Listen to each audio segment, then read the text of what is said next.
Oh shoot, I forgot my camera. I knew something was missing. But then again, I'm eating chips, and I don't know if I want to be seen on camera. These are the very important things that Dirk the Red Panda has to deal with on a frequent streaming basis. As frequent as the Cubs winning a World Series, but then again, that is a terrible American joke. Or better yet, if I really wanted to piss off my DM, as frequent as the Bengals winning the Super Bowl. I might be going to furry and football hell for that. Oh, I think I got something plugged in. Oh god, it's me, shaking the camera. Stability? Hardly know her. I don't know, can I twist this? Whoa, I can twist like we did last summer. I am becoming an ultra boomer with all these jokes I'm making. Holy crap. I got my chips right here. Just a small amount. And I'm going to go back into the Discord call in a sec. And I'll probably mute myself for a bit and cover my face when I am eating these chips because I want to eat. But I also like to show my face and have fun reacting sometimes to these, so, you know, I'll figure something out. Also, let me know if I keep looking like I'm not looking properly at the camera. I don't know, I just am having an issue of, like, properly, not like properly hinging this, but just, if I put it up here, I covered my old camera with it, well, then it's going to cover up some of this. And so then I probably need like another book or two to like ledge up there. So that's kind of my dilemma. If I do it like this, it'd be a little lower. You know, all the professional technical stuff Dirk does. I'm trying to look at this camera, not the green one. The green one always gets you. I'm so used to that. Alright, so you probably all want to actually see the stream, I mean, see the call and all that stuff and everything going on, so I will do that and type it into my notes that we are starting at 3 minutes. Oh my god, I have like 4 windows open, help. Here we go, back to the call.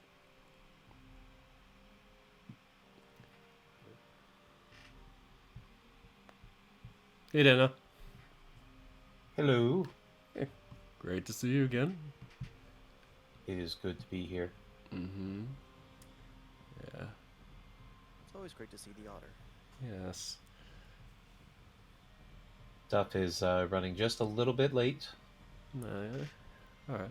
But they will be along. Yep. I'm sure they'll be tagging along. Hey.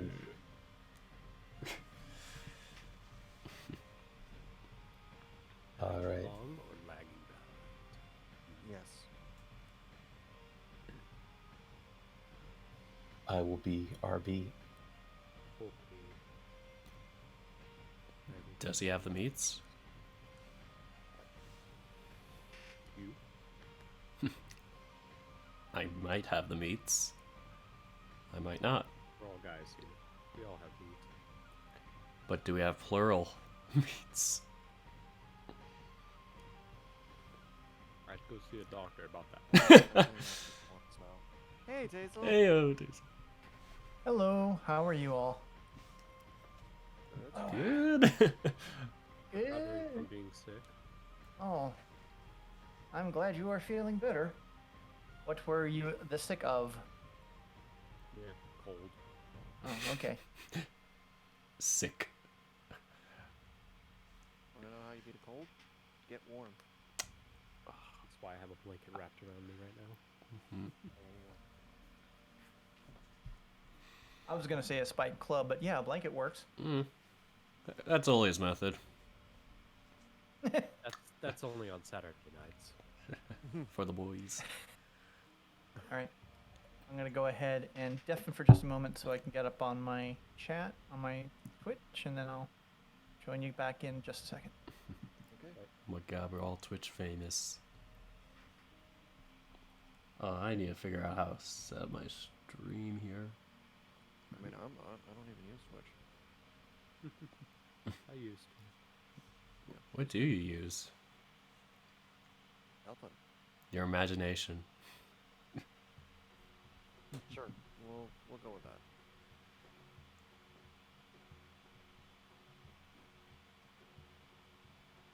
Okay, I don't need this window up then. Okay, we're good. There's actually a streaming service called The Imagination. I'm using the imagination, damn it. No, I don't think there is. But if there was, Oh no, Tazel's live, but has a warning adult language. I don't know if I should watch. I don't know. I don't know if I should do it. Ah! Oh my goodness, I'm doing it. Ah!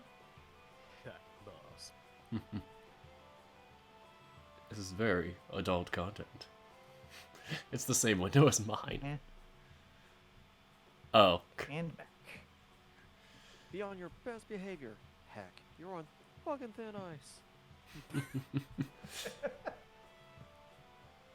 want adult content? I'll show you some adult content. Pulls out the tax book. Yeah. Wow. Here's my The quicken look. colonoscopy report. No. You want adult this content? doing I'll it show for you you? adult. I'll show you adult content. Where are you gonna show me? My Where's phone. that W2? Okay. At 1% power. No. Watch me just slowly open my W2 for you. No! Oh baby, look at these itemized deductions. Oh god. All for you. Oof, pulling out those 1099s, I see. Ooh. This ain't gonna be no easy form. Oh,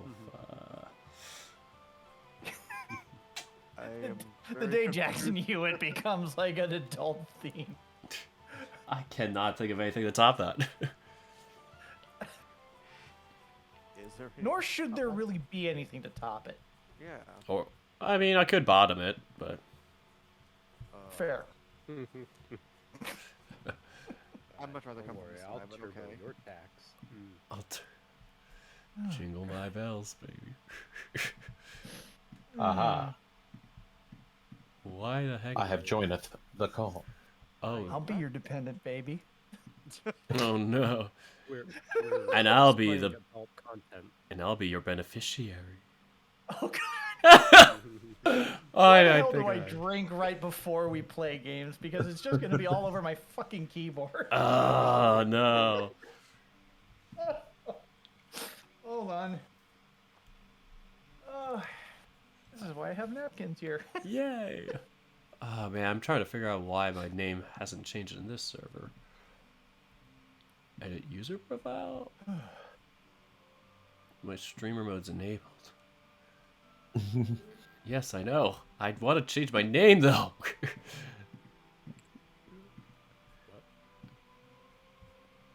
Nothing.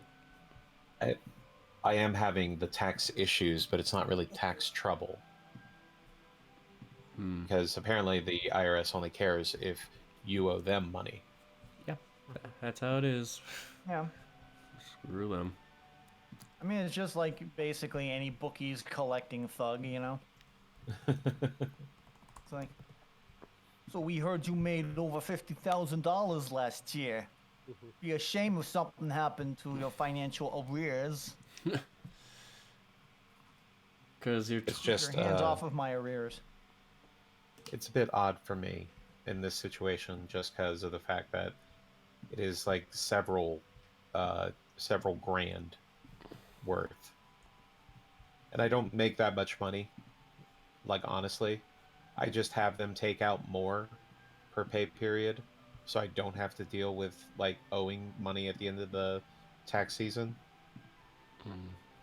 And apparently they've taken out enough that the amount that is coming back at me is very much like, oh, well, we got to make some plans then. Oh goodness.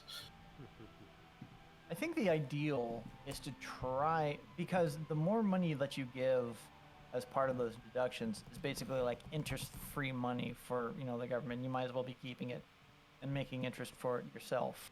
I think the ideal is to try to get it as close to a even swap as possible. But then again, it is nice to be able to get a refund. Yeah. Not sure how much. I managed to get a refund, and I'm thinking on taking a cruise.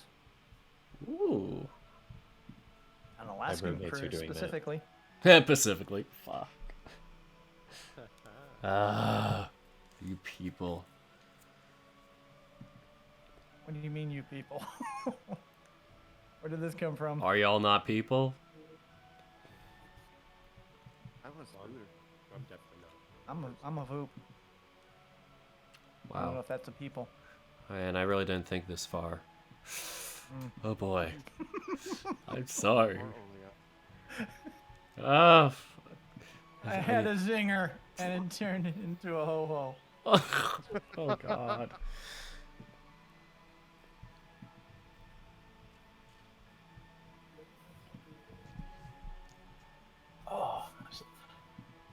I hope everybody's ready for tonight. It's going to be exciting. Getting back on the road. Oh, they're all exciting. How can they not be exciting? we'd love to hear exciting. So we're planning for the next bank heist. And shopping excursion today. Put it in the bag! By the way, you're giving me more money. I'm giving you money. I'm putting it in your bag. Take the money. Here, I'm giving you money. So, Put it in your bag. There you go. Now you give me the bag. Thank you. Goodbye. this is reverse robbery. Activate my trap card. Reverse. No. Don't worry, I won't try to derail too much this episode. I could actually hear the air quotes. Too much. I was gonna say, how many times have you heard that quote before? Mm-hmm. I think this is the first time I've ever said it.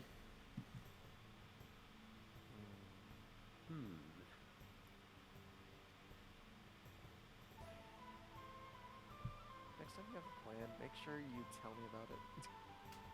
That's the thing, there was no plan. I was literally hoping, I think, for somebody else to come up with plan. Like I had said, we had not gotten past the idea phase. Yeah, but we're slowly getting better. It's like we had the idea. I won't be high because I can't smoke right now. So I think the next time we have anything like this, Dana will just have an NPC like come out of the alleyway. It's like, hey, I hear you guys want to rob a bank. Want a plan? And just like opens up a trench coat and there's like all these plans. What you wanted? What do you want? Do you want to covert? Do you What want to did you talk buy? your way in? Do you want to go through the vents? I'm not gonna do the dirty work for you. If you want to rob a bank, you're gonna have to do the legwork. If you're going to make that much effort to derail, I'm going to force you to put in the effort. would you do it for a Scooby snack? That's tempting. Would you do it for Did you do it for a fishy snack? I thought you were on my side, Tazel. A Scooby fish flavored. Wait. snack. We're supposed to be on sides. Where's that contract? Oh, that's right. There is a contract. Artificially flavored. Artificially, absolutely not. All natural or nothing. Time to get the Swedish fish. I'm sure the Gotta clean the chemicals they deal used to first. make the flavor came naturally somewhere. Yeah. That's what the lawyers are saying. Heck with the lawyers. They're the most trustworthy people. Do you know how many lawyers it takes to shingle a roof? I need to think about that. Well, it depends on how thin you slice them. Oh God. They have more use that way.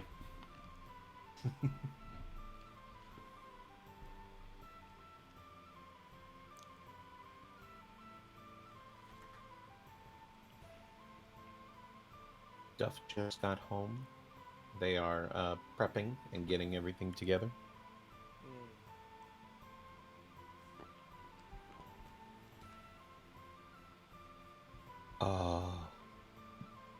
Y'all are gonna have some hangovers, by the way.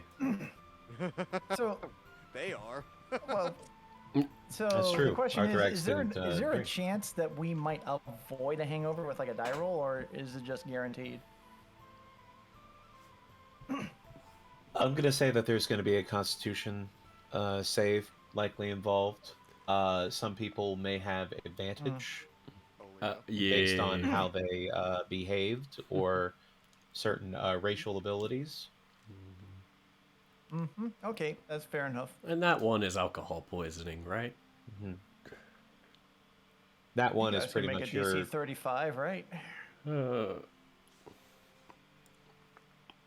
natural one. You wake up in a strange room in a city you've never been to before. You don't remember how you got here. So it's Hangover 2. Okay. Hey, you're finally awake. Yeah. This isn't my beautiful house. This It's is not my beautiful. beautiful chair. I hope you enjoyed your time with me last night. Wait, what? Arthrex, not again.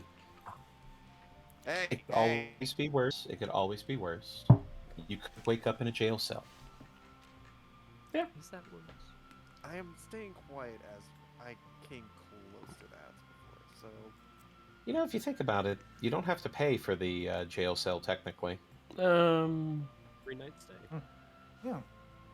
We'd Yeah. probably provide some food for you in the morning.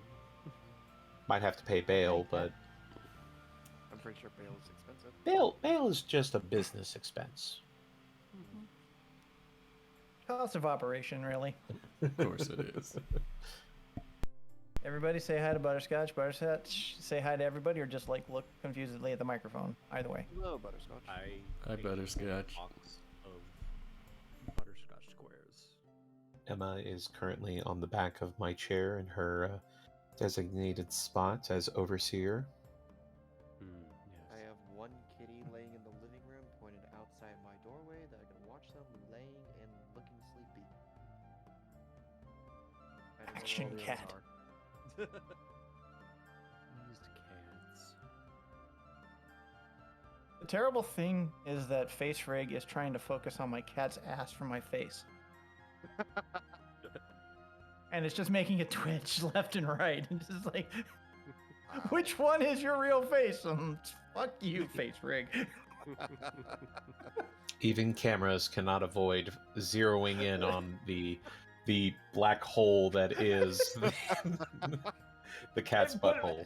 I swear the cat just like knows that that's where the camera is, because every time he gets somebody, he just like puts up on his hind legs on my stomach so that it's aimed right at the camera. I'm like, what are you even doing? You can't be advertising. There's no equipment. What are you talking about? Maybe he's just like showing, look what he did to me. I just don't understand why my cat thinks that I want anything, about that. Like, why did they think that I want them to put that directly in my face? Especially when I'm trying to sleep. I just lay down to sleep and I'm just like, all right, this is going to be a nice night. I'm going to slip off into dreamland. And then cat butt in my face. Hey, if I can lick it, you can too. Hello. No. Hello. Oh, hello. Hi, hi. Hi, how are you? We are well. I am happy to see you. Yay. Still kicking. For now. Give me. Sorry, I need to troll a friend here real quick. Aha. Important stuff. Troll a friend. We do a little trolling. They see you trolling. They hating. We do a little bit of trolling. We call it doing a little bit of trolling.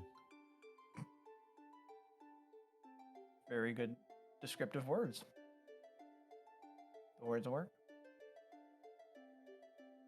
This is taking more effort than I thought it would, but Nobody will top the Ukrainians, however, for trolling. Oh. Yes. They have been like I try to avoid propaganda for any kind of war, mhm. but at the same time it's hard not to just like nod in respect to some of the bullshit that the Ukrainians have been doing. It's just so funny.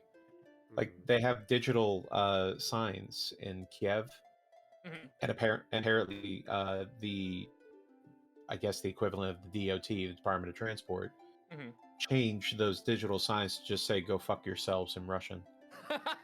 Love it. Oh, that's beautiful. Fuck, like that's a level of trolling that I can have absolute respect for. Mad 100% respect. in for that.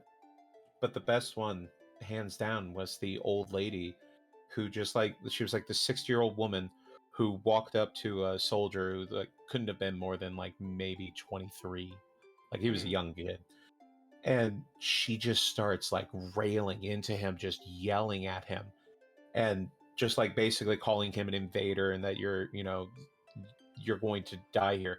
And she had sunflower seeds. So Mhm. apparently the sunflower is the Ukrainian national flower.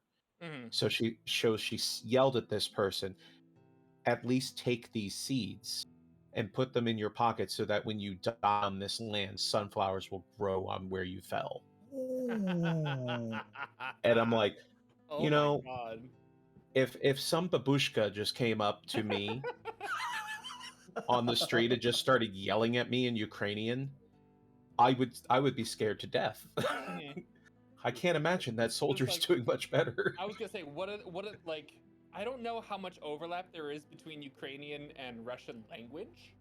It's apparently Oh pretty no, close. or was did you say It's she was Cyrillic. It's yelling the at him in same, Russian? relatively. They speak both. Like most Ukrainians speak both Russian and Ukrainian, Okay, and they're very close in language. right. They just have a little bit of like regional differences, but they are Also, two distinct languages. I so I was pulling up Twitch to pull up your channel, Dana, in order to Yes. drop you a host. When I noticed a particular face, this is not going to make sense to anyone who's not a regular in VR chat, but Oh no. Oh. well, so Echo Woo is also streaming. He's doing an ASMR stream in his fursuit head. But I just realized that his fursuit head from head on looks exactly like a Tatum, which is a VR chat avatar. Oh crazy. Like Funny. it's silly.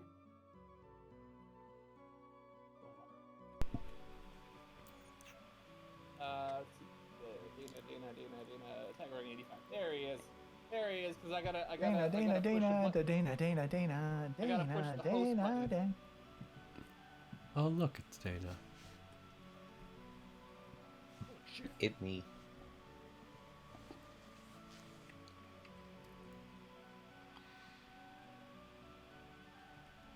So, in the players chat, I've dropped the thumbnail for the video for Echo's channel, and then the Tatum avatar. Like that's Oh yeah. No. Yeah, that Those actor looks eyes. exact. Yeah. those eyes and that nose are like 1-to-1. Oh, Yeah, God. that really is. That's fucking I cute. Bro. I have to expect his nose to be all jiggly and floppy, like it's got a dynamic bone inside it. Oh, no. Anywho, I need to get into a certain chat, let's see. I forgot what website we used for a second. Roll20. Yes, I There's- remembered. Moved up in my respectability ranks because they said that they are never ever going to incorporate NFTs. Mm-hmm. Thank Let's goodness. go. Woo! Apparently that was a question they were getting a lot of, and they decided they were like just going to go ahead and go no. Oh, God.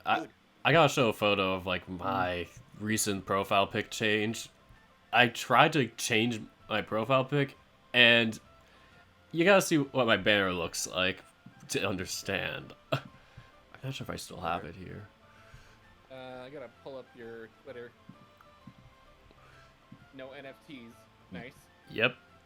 And as soon as I go to my, to change my profile pic, one of the options there is choose NFT. It's like, Nope. come on, come on. Well, yeah, because like there's that whole hexagon profile picture thing, It's which ridiculous. makes me want to make a cutout around my profile picture that is a septagon. Oh God, I would love that. That is absolutely king. That is so evil. It's the special NFT. Oh, I should get Camo to draw my face from the angle that the monkeys are in. See, Oh, you know what the problem? The problem with the Septagon is? Mm-hmm. It's like the uncanny valley of shapes. It is. You know what I mean? Yes, Mhm. that's the best Because you part. look at it and you're like, it's a hexagon. No, it's not. What the fuck is that? That's my favorite thing to hear. Like if it was an octagon or a square or any other thing like that, yeah, it's like okay of a joke. But oh my God, anytime you use a septagon for anything, I think I saw someone using a pentagon at one point, and so that threw me off for a second until I realized it was a pentagon. But I think a septagon is somehow even closer to a hexagon. Oh yeah. So Sorry, I was thinking of like They're on a budget. Sorry, I was thinking of By the like way- a pentagram instead of a pentagon for some reason. by the way, I don't know if anyone's gonna get this reference, but despite them being used for NFTs, hexagons are the bestagons. Like I said, I don't know if anyone's gonna get that reference, but it is true, which makes it unfortunate they're being used for evil. What evil.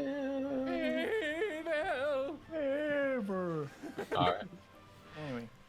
Everybody ready? Yep. Yeah. Yeah. Yeah, All right. yeah.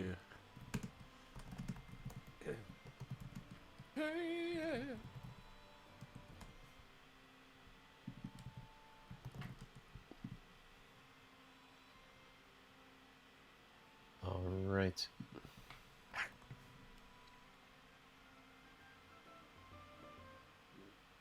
All right. Once again, everybody, thank you very much for stopping in tonight for episode 23 of Tyranny of Dragons, the Cold Blood War. Thank you very much also to Adrian Von Ziegler for allowing us the use of their wonderful music in the background.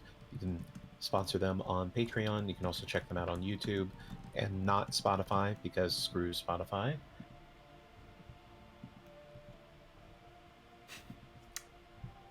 Right. When last we left our heroes, Arthrax, the Spiderfolk Rogue, Jessica, the Wolffolk Sorceress, Eldrath, the Shifter Warlock Bard, Olia, the Hyena Folk Paladin, and Cassidy, the Rabbit Folk Artificer. The party was finishing up their day in Daggerford with some drinking and dining, as well as bidding farewell to Zir, the Tabaxi monk, who left the party to take Nock the Kobold to the secret temple of Bahamut in Waterdeep. While Jessica spent some personal time with Crick, the Wolffolk monk, Arthrax followed Anders and another unusual man before having a small chat with the cult member. And just as everyone was settling down for the night, Eldrath found himself disturbed in the night by a strange old man with piercing blue eyes and several golden hunting dogs asking for a chat. We now join Eldrath as he confronts this situation. All right. So Eldrath, sitting before you is a old human man with a long white beard, bright, piercing blue eyes, and surrounding him are several golden hunting dogs of different breeds. And you note also that the dogs do also have bright blue eyes, though slightly softer than the humans. He has no smile or mirth in his voice as he addresses you. Kroltak Muldred, Eldrath Muldred, Tin, a random passerby, a soldier among the rank and file, a common trickster, and a thief. What good is a name to a person who can choose any face except the one they were given? So, was he just sitting at my bed, or was he Other side of the room, other side of the room? just up against the wall. Okay. And you do note he is sitting on the floor. Okay. Eldrath kind of gives a glancing pass as he walks over to his bed and pretty much, yeah, he just starts laying down and he's, I was just about to go to sleep. Could this wait for another time? I think not. There are only so many points when I can step away from my duties. Just to talk to little old me. Believe it or not, young trickster, there seems to be something of great import about you.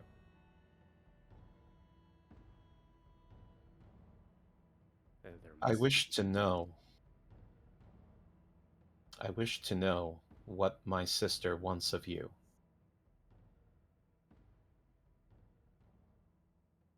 I believe I already told you that I did not know.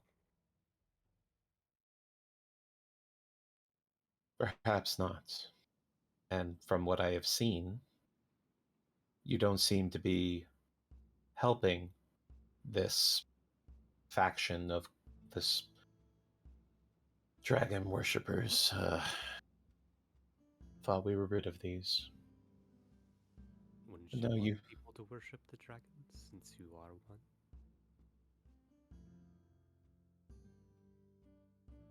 worshippers have certainly brought power, but it is best that they understand what they are worshipping. I mean, does anyone truly know what they're worshipping? You. Why are you here?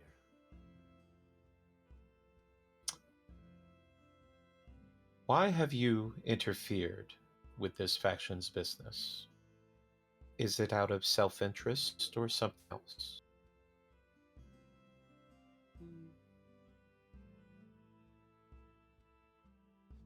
The way I see it is, they're like, they're family in a sense, but the type of family that you do not want to be involved with. It's at this point, Eldrath actually sits up and focuses and switches to Draconic.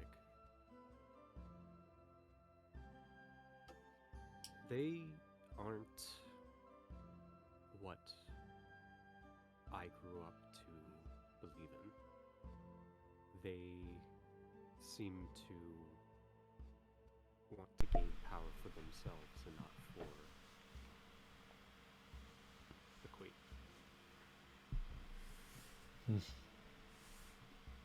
Children who are loud and seeking attention, but nothing more.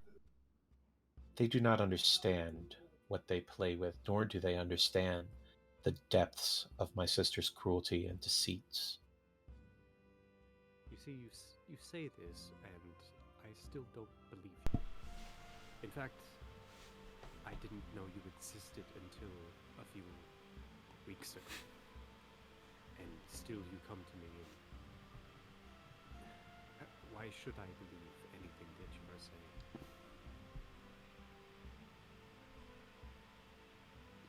I suppose there is no reason for you to believe.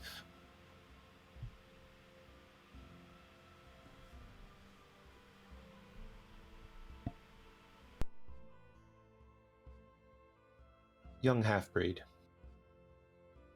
I must know. What deal have you made with her? These powers that she has given you,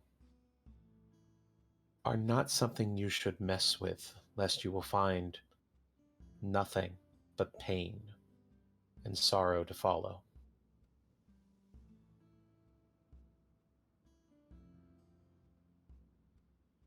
I was but a child when I was given this power. It wasn't something I chose. But it is what I trained for.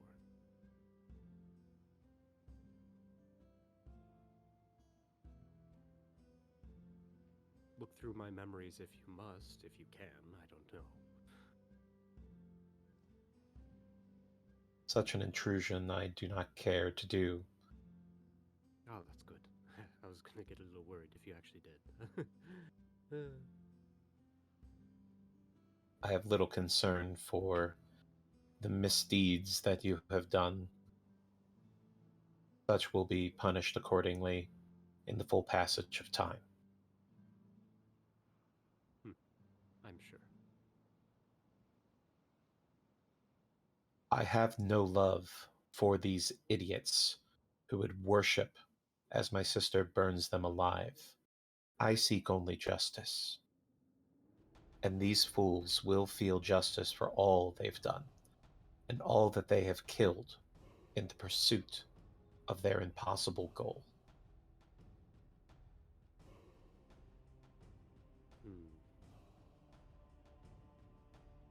Is it just justice for yourself, or justice for, what, all of reality?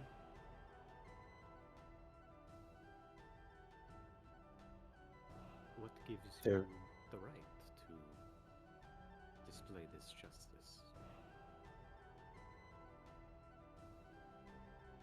His eyes lock onto you, and they seem to shift in color Fuck. and go into a darker, darker blue, like deep, frozen Arctic ice. You would lecture me about what is my right?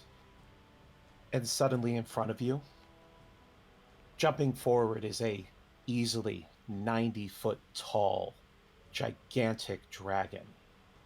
Lining his head are several dozen long fringes spread out almost like a beard, with several spikes protruding back from his head in a kind of a streamlined manner.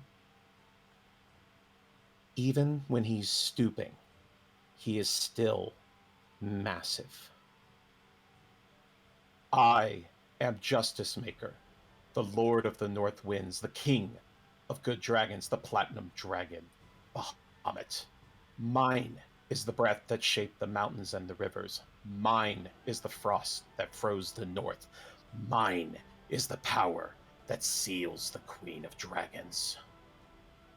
You will show me respect. I need you to make a wisdom saving throw. Uh-oh. Okie doke. Oh boy. Oh. Ooh. You fail. Oh. You are frightened of this gigantic visage, this old, old god, as he stares you down, his voice cutting like cold winter wind, fierce and without warmth. You will remember that it is my blood that birthed your people.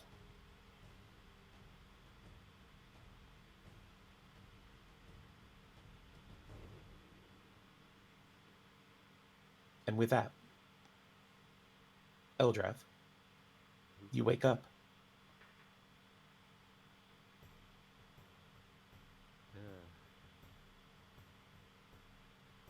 Well, at least he finally told me who he really was.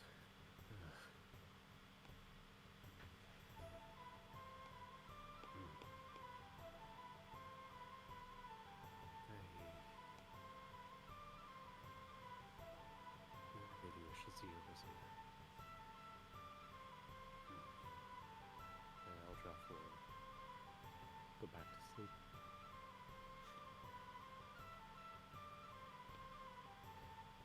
And the rest of the night passes peacefully.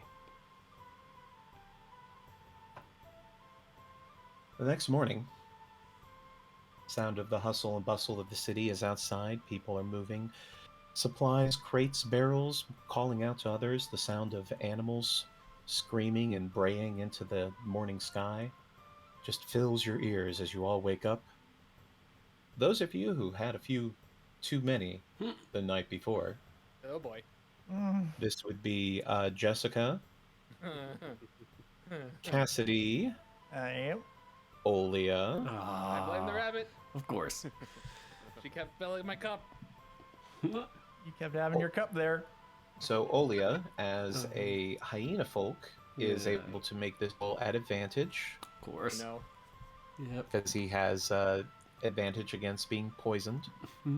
That's right. That's a alcohol is prize. normal poison. Mm-hmm. Alcohol is poison. Jessica Yes. also gets advantage because you stopped drinking, went out and got some water, and did some exercise. Oh, okay. Yay.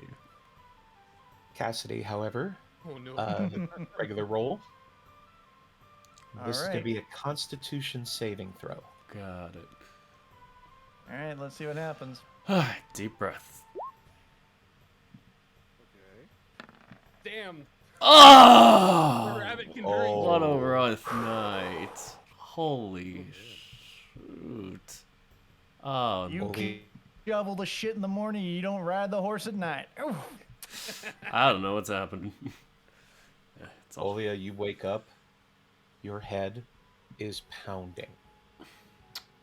Like somebody is on the inside of your head just beating it with a hammer. Fuck. What did I do Playing those last too many night? Drums. What? Kind of open your eyes a little bit and look to the window, and the light is so Oh, bright. God. Oh, no. Where? What did Meanwhile- I do? For the night, Arthrox actually stayed in his room as well, just to be sure, so he'll start waking up as well. As I take a sip of this. Water. As Jessica, you passed. So you are not overcome by your hangover. And Cassidy, the champion that you are, Unbelievable. Just another night. the tiniest rabbit folk is the hardest drinker of everybody. That's funny. To Beautiful. Cassidy, it was just a Tuesday. Mhm. Turning up on a Tuesday. That was fun. Cassidy, Hopalong is sitting next to your bed with a glass of water and a bucket in its paws. Check the bucket. Did our Ralph in it? Nope, it is empty. Yeah. With I'd that call Constitution that save, I'd success. say, yeah. She goes ahead and puts her hand between his ears, takes out the water, kind of drinks the rest of it down. Meanwhile, pet him between the ears. That's a good boy. Oh, good to know I can still hold my liquor. She looks over towards Jesse. And Jesse just goes, oh, fuck. Hey there, girl. How you doing? They just kind of like freeze halfway through the stretch with their hands over their eyes and like, how am I not hungover after God? Well, I figure Frick Fuck. filled you full of water, got you moving around. Oh, It's always good for it. shit, that was real? Oh, I thought I dreamed Mhm. that. Oh my god, I Um, hope I didn't say anything stupid to him. Before I step too deep into it, Dana, how much would I Yes. still remember versus like the hangover here? Because I don't want to make assumption. Roll a intelligence check, just straight intelligence. Okay, we'll see what happens. With that, I'd say you have a pretty not total recall for the evening, but definitely you remember a majority of it. You know that Zero unfortunately left, and you know that there was a lot of drinking that happened. You know that Arthrax was missing for it, oddly enough. And you do know that Jesse at some point went off with Crick, but you didn't see them come back. Well, I can say he didn't dream it. He did come by and pick you up, took you heaven knows where, but Oh, and he's been doing. Oh, he's been trying so hard to stay sober, and here I was, fucking drunk. Oh my god. Oh. Oh, I hope I didn't Well, say that's anything stupid. that's the pasture you're gonna have to plow yourself. No kidding. But Well, I mean, you got through it pretty well. I mean, yeah, I feel fine. I just. Oh. Well, good morning. morning. Although it'll probably still be a good idea to have a little extra water in you. So she's Yeah. gonna go ahead and take out her flask. She's gonna swipe it around a little bit and just and she passes the flask over. It's just water. Keep yourself hydrated for the rest of the day. Yeah, thanks. And she gives a little sniff, not out of mistrust, just wolf things, just wolf things. That's cool things. Just before Tip, lifting it to her muzzle and just giving it a couple chugs, couple glugs. Ah, Nice, thank cool, you. fresh. Thank you. Trust, Oh, but verify. She'll take the flask back, seal it up, put it off to her pouch, and stretch and pop a little bit. Oh, all right. Well, see how the others are doing. I know Arthrax wasn't there for it. I figured he might have been, but guess he had business to take care of. I can't keep up with him sometimes. I just, oof. Oh. Well, I'm fixing to get Hold some on. grub. How about you? Yeah. I'm sure. Did All Zero right. say he was leaving? Her ears wilt a little bit at that. Yeah, I remember him saying he needed to take a knock ahead. Shit. All right. I'll miss him. It was, yeah, well, I ain't met you folks too long, but kind of getting fond of him. Yeah. Well, hopefully we'll see him somewhere in the future. It's nothing we can worry about right now. Let's go get breakfast. Yeah. Breakfast sounds good. Yeah. I'm gonna pack up. Cassie's gonna pack up her stuff, and put it in like hop along saddlebags. And she's gonna amble on out. Hold the door open for Jessica. Thank you. So as they prepare and gather everything up for the travel for the day, Arthrax, as you are moving past the room, you note that you don't hear anything coming from Olia in his room. Usually you would expect to hear packing or some moving about. Olia is not exactly an early riser, but generally ready to go by the time it's time to go.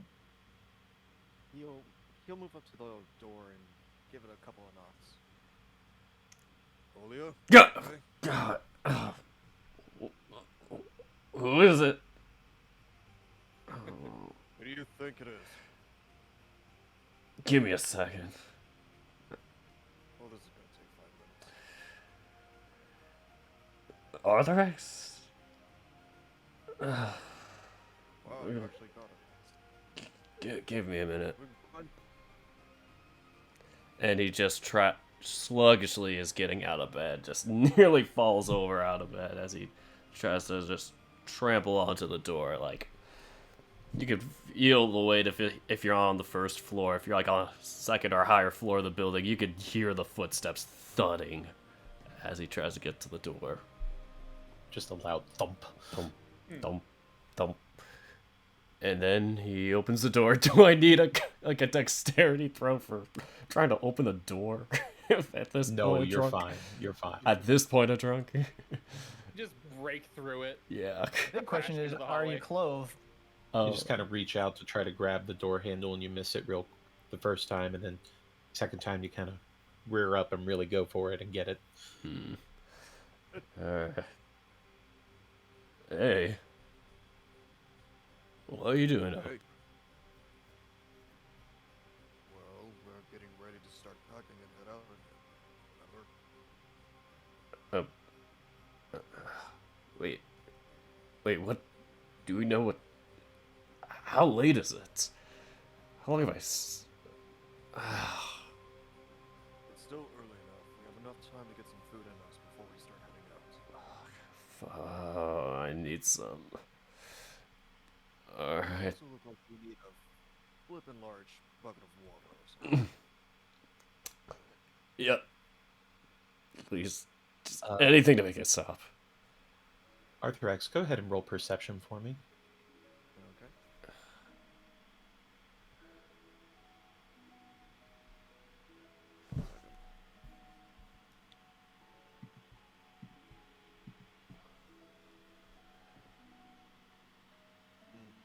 That's pretty low, but that's okay. It was a low DC. Of course.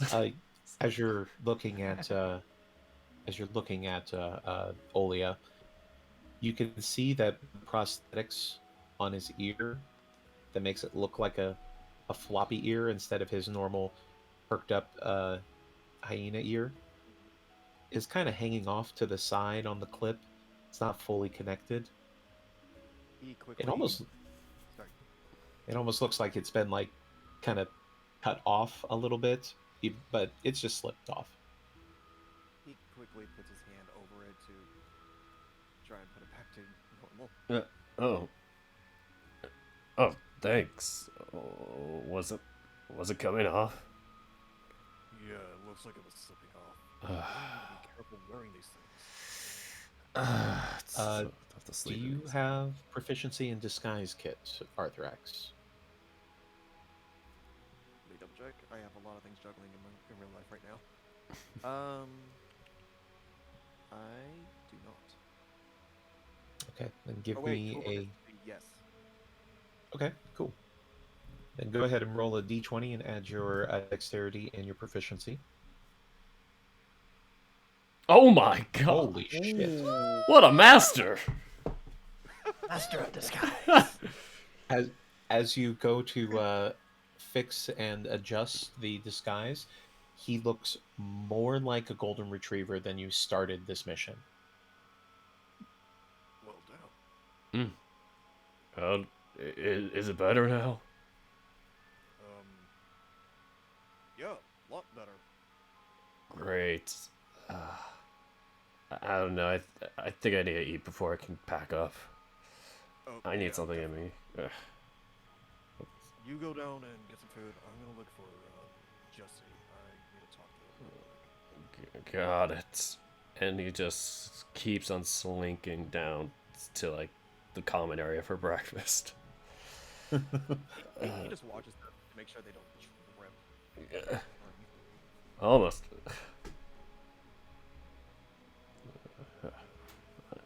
Thought I was gonna fall there. As you hear all of this commotion in the morning.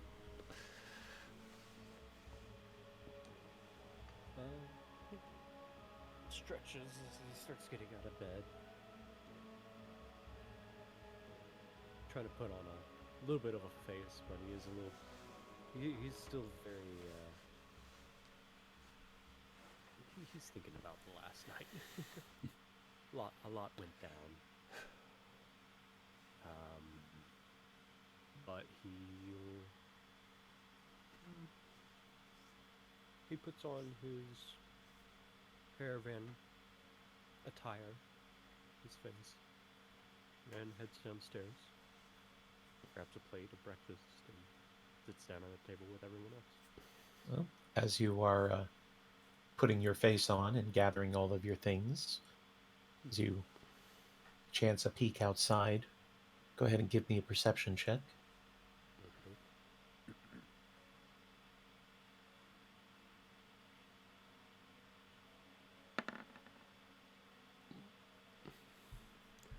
Okay. As you look down to the city street, you think, just for a moment, you think you see a golden hunting dog sitting on the corner looking up to your window.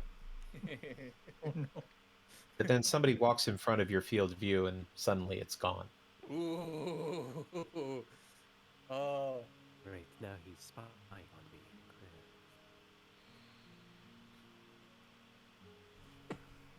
But you gather up all of your things and go downstairs to meet up with your friends. Hello, my friends. Hey, that's copyright. That's straight. Of course it is. I'm gonna get a lawyer. Samel busts out.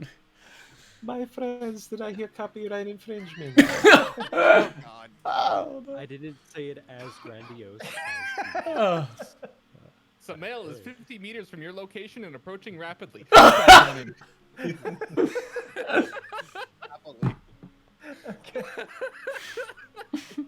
Sorry. Males in your area want to meet you. What? No. God. Is Olia Neat. downstairs? As Arthrex has made their way downstairs, Olia, did you follow after, or did you need a little bit of time to collect yourself?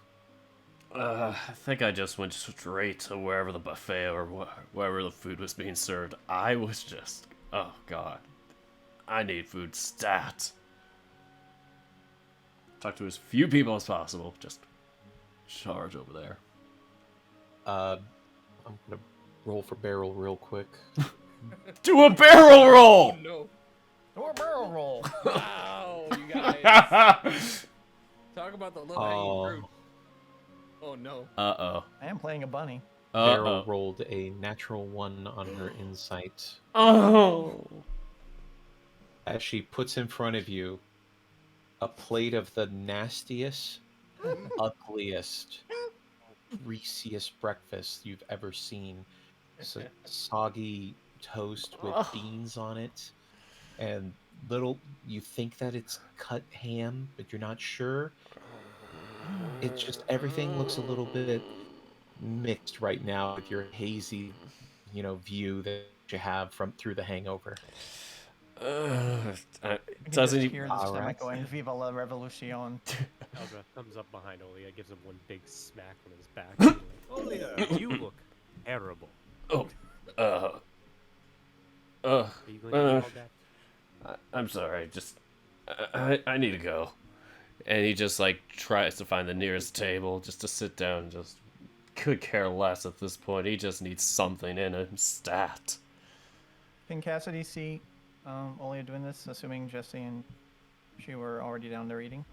Oh yeah, and from your perspective, it's a lovely breakfast of toast with beans, bacon and ham, as well as eggs and a side of chopped fruit.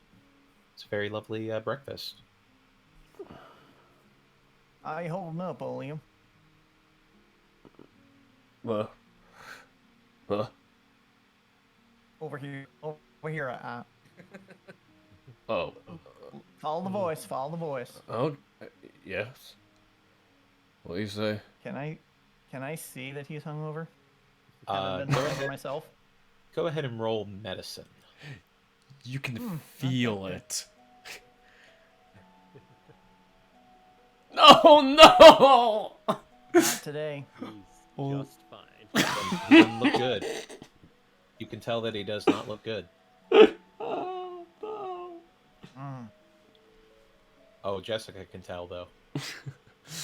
Oh, Jessica has seen this Cassie in just like college. leans over to Jesse and says, I've seen this in college. just, I and am Cassie leans over this. to Jesse and just says, "That boy ain't right." No, it seems he didn't have quite as good a night as we did. Oh yeah. How are you? Oh my gosh. She just kind of sits down next to him, kind of rubs his back gently, very gently, and maybe even helps him bring the food to his mouth if necessary. Honestly, he's like just shoveling whatever down, trying not to think about taste or any of that. He's like... In that case, she'll keep her hands clear. Yeah.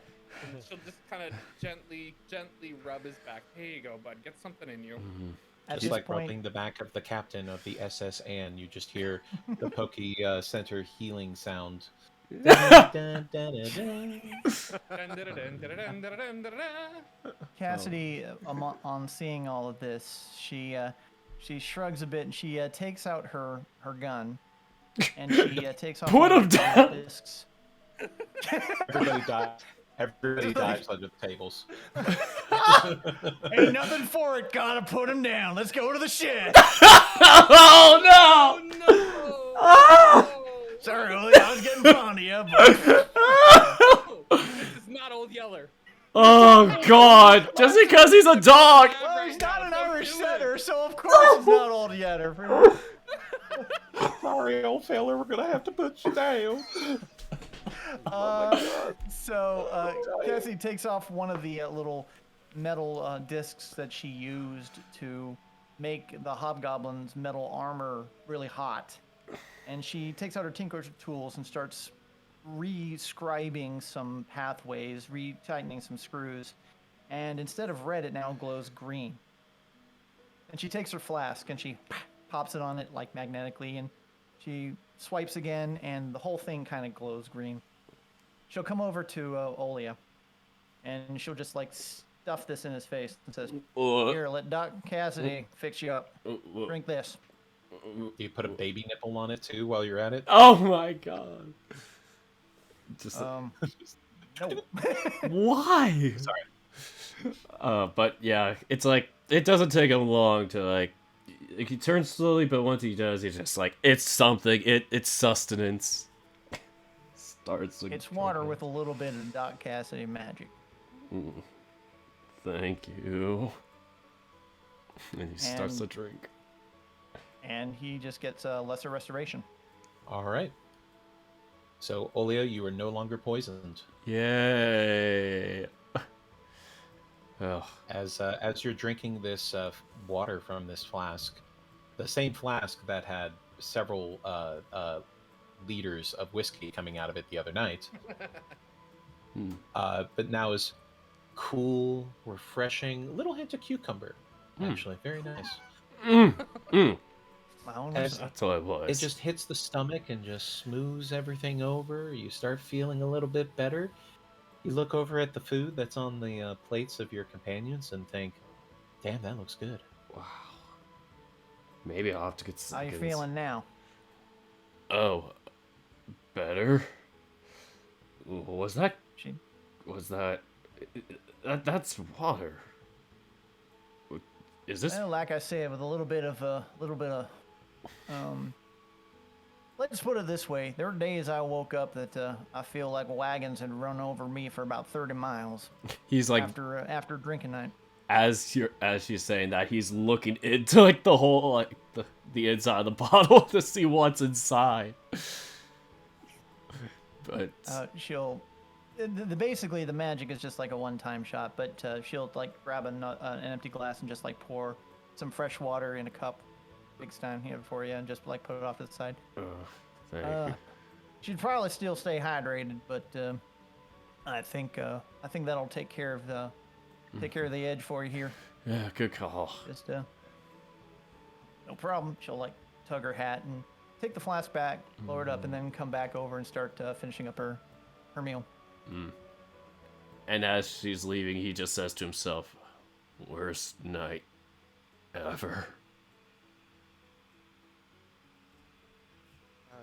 At that point, Arthrice will just approach the table and see that Jessica's there. He'll tap it on the shoulder. What's up? I have a word with you real quick. Yeah. Hello? Yeah. Okay. Okay. Jesse just kind of turns back to the party. Guys, we'll be right back. And scan it from the table. give Olia one more little rub on the back and follow Arthrax. He'll lead her outside. Is there like a exit door towards the back area? If there's a back area? So you want to go out to the back alley? Yes. Yeah, there would be a back alley entrance. Sure. He'll lead her through that way and make sure that they're out of somewhat earshot, so they have some privacy. Alright, so last night went not completely as I expected. Jessie just preemptively crosses her arms and raises an eyebrow. Go on. So I was on the rooftops watching the cultists' caravan. And, well, Anders had a little chit-chat with some other stranger. Mm-hmm. I followed him to a nearby tavern, and unfortunately, I had to get a little creative.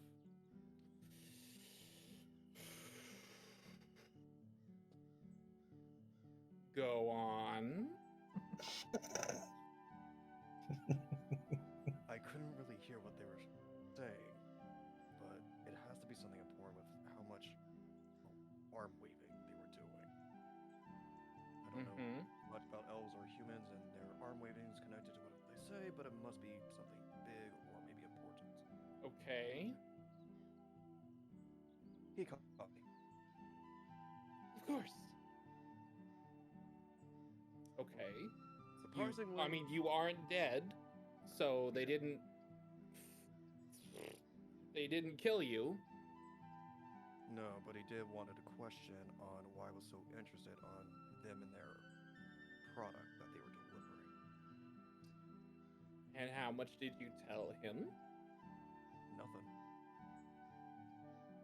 I strictly told him that it was my own personal business, as well as what I would like to know, considering trust is what's going to keep us all alive here. Okay. Unfortunately, I did not get much, but I am going to keep on keeping. I'm going to keep eyes on them. Maybe try and get a little closer, and if have to, I'll pry open whatever's in there. Just don't do anything stupid, please. Don't get yourself caught. Don't get yourself killed. Like, literally, at this point, as far as we're aware, it's literally us, like the four or five of us versus all of them. At that, he does a sarcastic, like, hand to the chest, like, shocking gas face. It's like you treat me like I'm Eldrath. How dare you? Y'all are more alike than you think, especially at markets. And that's why we're the good ones. And he'll open the door and hold it out for her. She will nod and head back inside. And he will follow. So after the two had stepped out, both Arthrax and Jessie, walking into the tavern was one Samel Adams and his wife Marnella Adams, arm in arm. I got them over there. He knows. Summoned. You summoned. My friends, have you seen my guard who has been guarding over as he kisses the back of the hand of Marnella, my most precious treasure? Have you seen Jessie, however? So this is asked of the group while we are outside talking, correct? Exactly, yes. Okay. Jesse, he stepped out with Arthrax a little bit ago. Should be close. Wait. But would you mind if I sat in with you? It would be nice to feel part of the group, you know? Sure, pull up a chair. As he pulls out a chair for his wife and lovingly waits for her to sit down so he can push her in. before sitting next to her and just casually crossing his arms on the table. He's like, "So, what is your plans for Waterdeep?" Uh, Plans for it? Well, certainly you have some plans, yes? Yeah, I guess we all do have plans getting there. I heard the beaches were exquisite. Oh, you would love them. They are ever so wonderful. It is good to get out and get a little bit of sun. It always feels nice, especially in this hot weather. hmm. As Marnella just kind of leans into her husband. Oh, yes, it's not very often I get out into my bathing suit.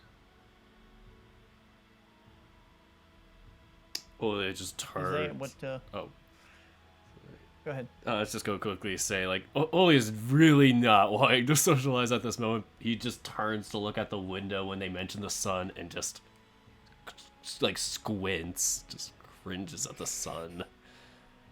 Evil Daystar. I will destroy you.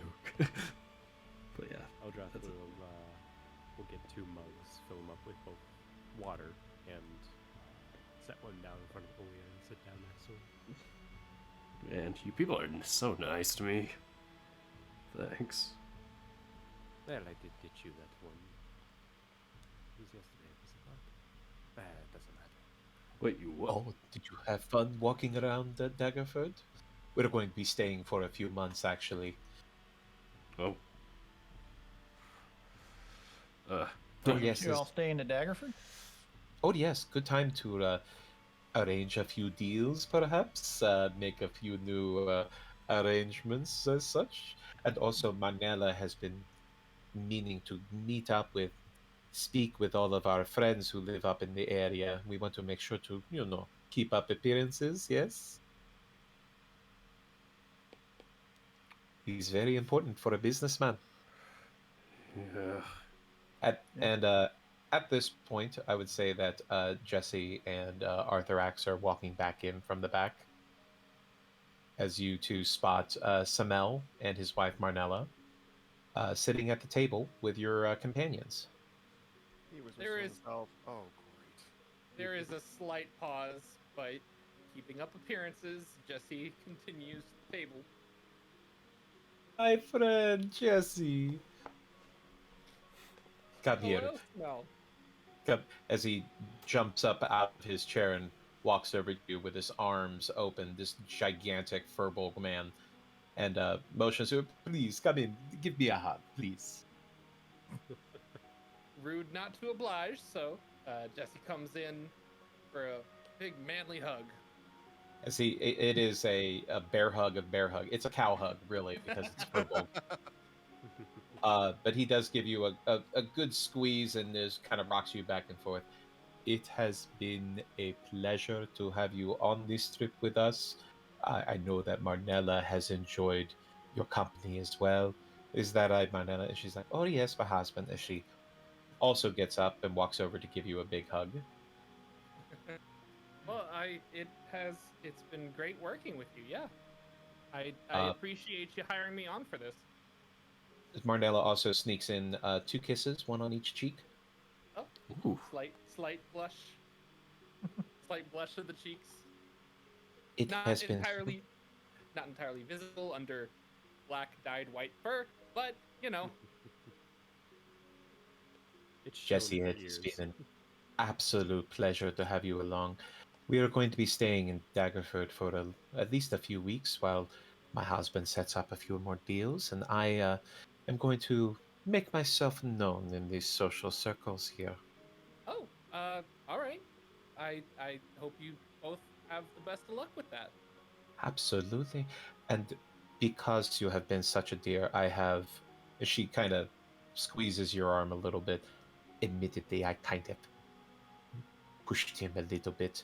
But my husband has offered to pay for the rest of your travel to Waterdeep. Oh, thank you so Wow. much, Samael. That's so kind. You have kept my precious treasures safe. There is nothing more that I could do than to help you see your journey safely. I know that Waterdeep is a place for you. I hope that you will be able to get there safely. Thank you so much. Wow. As he hands you 5 gold Hmm. to pay for passage from Daggerford to Waterdeep. Okay. Alas, we must prepare ourselves and get ready to mix in with our new social circle here in Daggerford. I am excited to make new friends. Yes, you are. Well, you all have a good time and don't take any wooden copper pieces. Absolutely, Samuel is smart like this in business. My friends, I wish you all adieu, and I hope that someday I see you again. Yes? Yeah, absolutely. Manella, Cassidy come, we tips her must. hat. She casually reaches out to her husband and lingering her touch a little bit on Jesse as she moves over to him. Oh, such a pleasure, of course, to see all of you again. I hope you have a wonderful day. You as well. You too. Thanks. As they pack up and walk out of the tavern. Fraternizing with the wife, eh? Hey, that was all her, okay? That was entirely her.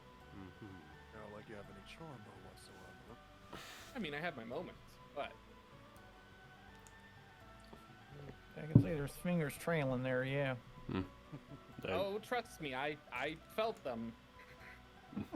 But I kept it professional. They seem to really like you. Yeah. Well, admittedly, you're not on contract anymore, so professional don't mean that much. What are you gonna do now that you don't have a group to go with to Waterdeep? I mean, I'm still coming along. I'm not stopping. Oh, This isn't the end for me. that's good. That's really good to hear. I ain't abandoning you, Olia. Come on.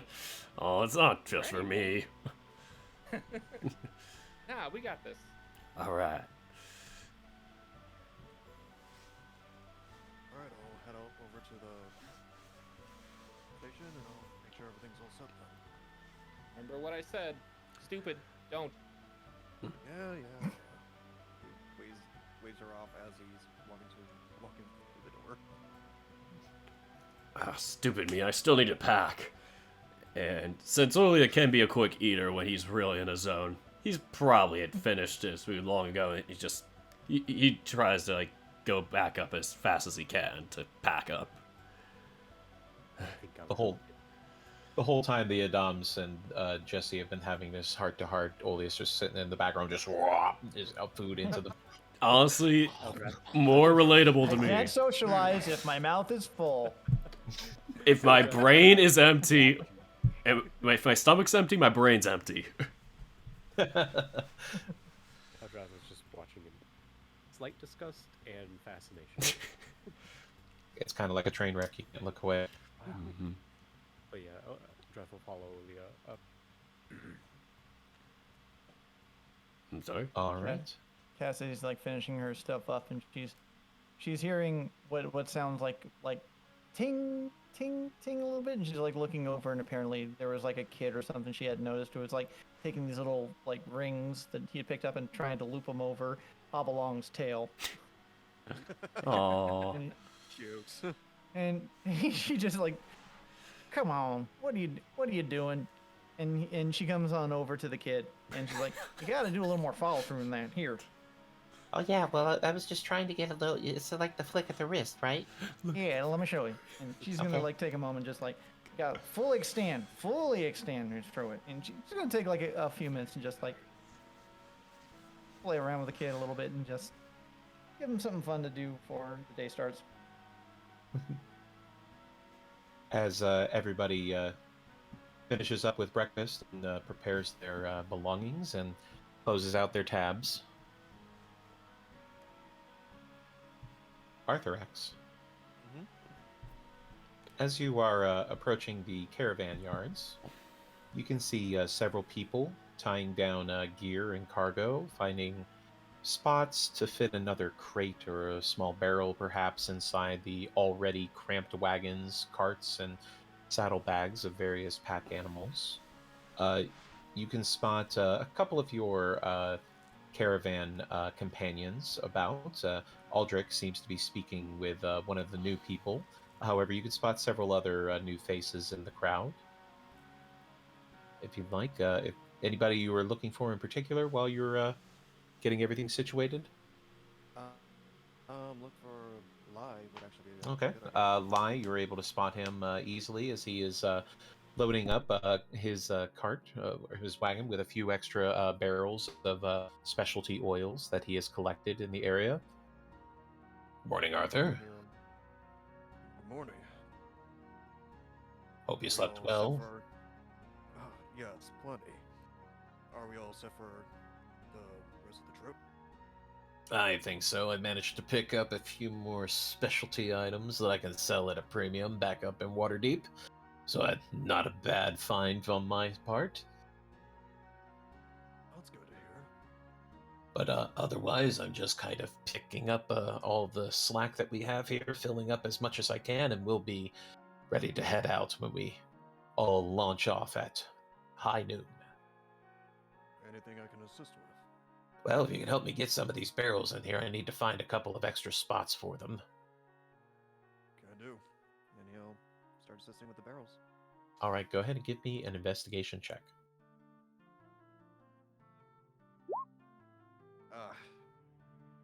You know, he has packed this thing so fucking tight with all these different little crates and barrels and bottles and stuff. You're just looking around trying to find a spare spot, a little hole in that gap, and you just can't find one.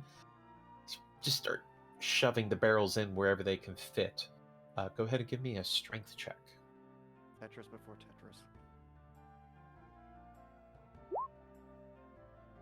As you shove a barrel in between two crates, as they lean slightly to the side, as you're able to stuff it in all the way back in between the two. That might work. Maybe. Is there any rope that he could use to help secure it a bit better? Yes, he does have some rope on the wagon. Go ahead and give me a dexterity check, just a straight dexterity check to tie down a few things. Ooh. Anything that looks a little bit wobbly, you strap down as tight as you can get it. Ain't no shit moving on this wagon at all. Nope. While he's doing that, he is gonna try and turn his head to look for the cultist wagon. See if anyone is out and about, maybe chit-chatting. All right, go ahead and give me a perception check. Wow. Well, natural 20. Very nice. Not very bad. The luckiest man alive. For now. So after strapping down everything in the wagon, you step out to catch your breath a little bit, wipe the sweat off your brow as you look about the caravan yards to the spot that you knew that the cultists had set their stuff aside, and you notice Anders speaking with that strange human from the night before. It seems that they have a few bags with them, and they are moving them into one of the wagons.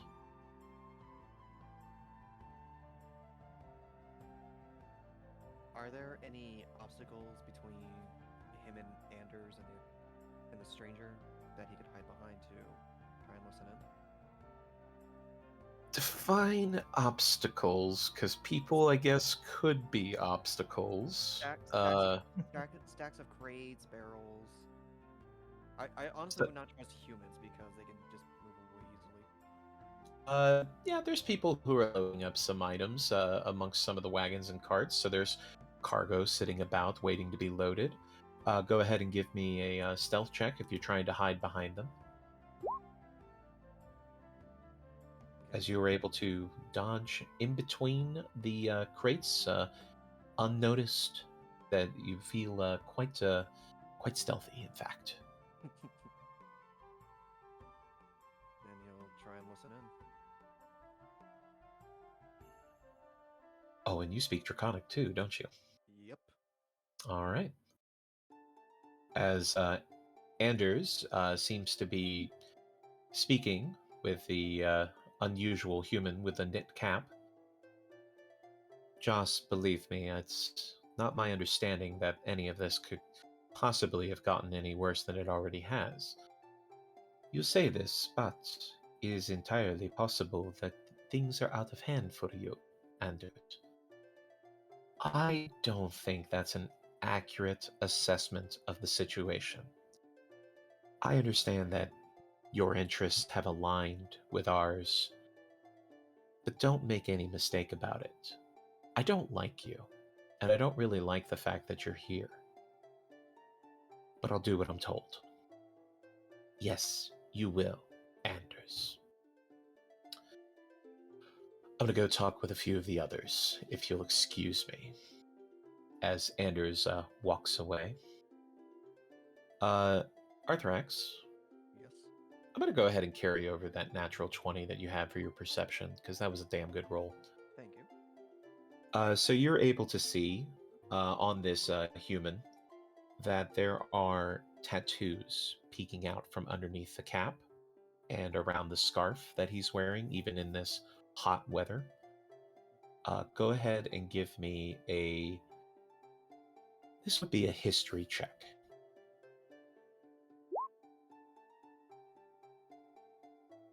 You know, there's something about this guy that sounds so familiar. You feel like you have seen one of these people, read about them. Sure. And then it comes to you as you think, that's a red wizard. That's a red wizard of Thay. The red wizards are a group of powerful wizards who have, many have fled from the country of Thay as a terrible lich has taken over. Many of them are refugees. It's entirely possible this person could be a refugee as well. You don't see any significance about his clothes or his tattoos, so doesn't seem to be anybody of importance. But it does seem that he's important enough to boss Anders around.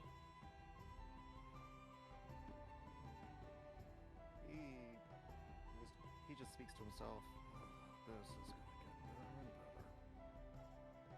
Before trying to sneak away to not taking any more sightings to him. I can't speak right now. Okay. Trying to avoid any detection or anything. So as you are walking back towards where your wagon is, you pass by a small gnomish woman who just looks up at you and gives you a wink as she walks past you. He just gives a very awkward wave as he just walks on by. As she heads off into the distance to speak with some of the other caravanners. I'll just wait by his. And as the rest of you gather up all of your things and collect your items, pay off your tabs if you had any. I think everybody was paying as they went. I think so. May Yeah.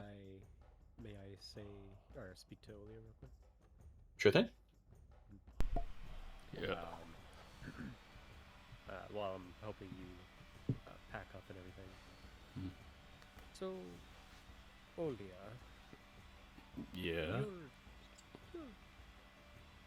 you have some like religion under your belt, yes? Mhm. decent amount. I wouldn't say too much. So what would you say if you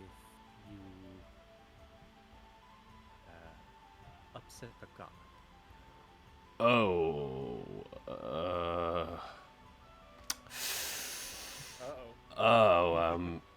I don't. I would never go there. Why would you ever have to consider that? A theoretical idea that popped in my head. Humor me. I don't know. There definitely might have to be some penance involved. Definitely some sort of Penance? I did not know this word. like, kind of like repaying a favor to like make up for something. That's the common way of saying it. But what if you didn't follow that god? Like, at all? But if it's a god, though, it's a god. God, I was never the one to be the best at this subject. Well, honestly, it's probably out of my hands, because if there are so many gods, how is it possible to serve all of them? That is, yeah. Thank you, Olia. Sure thing. But let's go before they all leave us behind. Yeah, let's do that. You know, there's something that Cassie would like to do. Sure thing. She's gonna like turn to Jesse after like everything's been paid up and says, "I want to pick something up real quick before we get on the road. After dealing with Olia, I figure it might be a good idea to have something to help patch up people or something. I want to see if I can pick something up real quick, and I'll meet you guys back over at the caravan." All right. Did you want someone to come with you, or are you good by yourself? Nah, I think I can handle this one myself. I can travel faster on Hoppy. All right. See you in the Just let you caravan. know so you can let the others know. All right. And she's gonna just quickly jump on Hoppy and like kind of ride quickly back to like where there are salespeople, you know, some stalls and whatnot. Not gonna turn this into a big thing. She just wants to purchase a healing kit. Oh, an actual healer's kit? Yeah. Oh, okay. 1 second here. I believe healer's kits. Let's take a look here.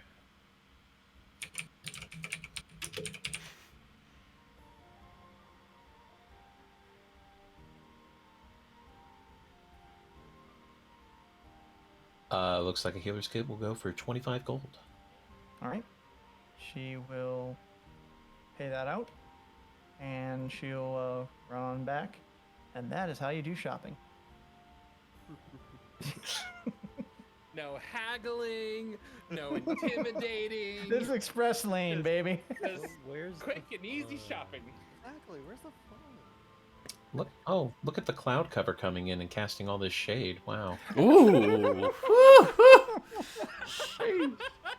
Littlest bunny got the biggest shade.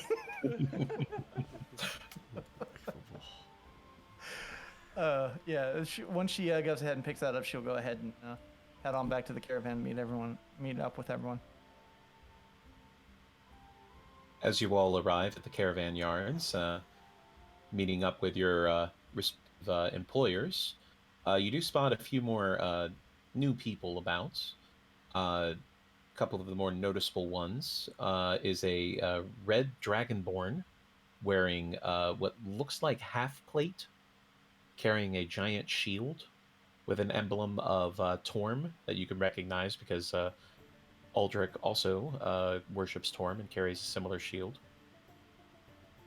There's a human with a wagon, several squawking birds coming from the inside of the wagon, it seems like.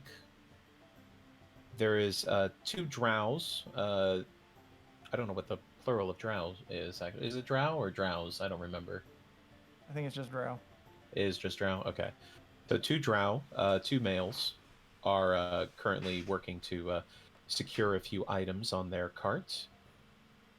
And then you see the tallest human you've ever seen in your life.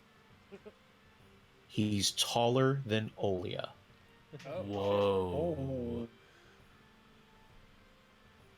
As Olia, you're walking with your head above the crowd as you are used to, and then you see in the distance Whoa.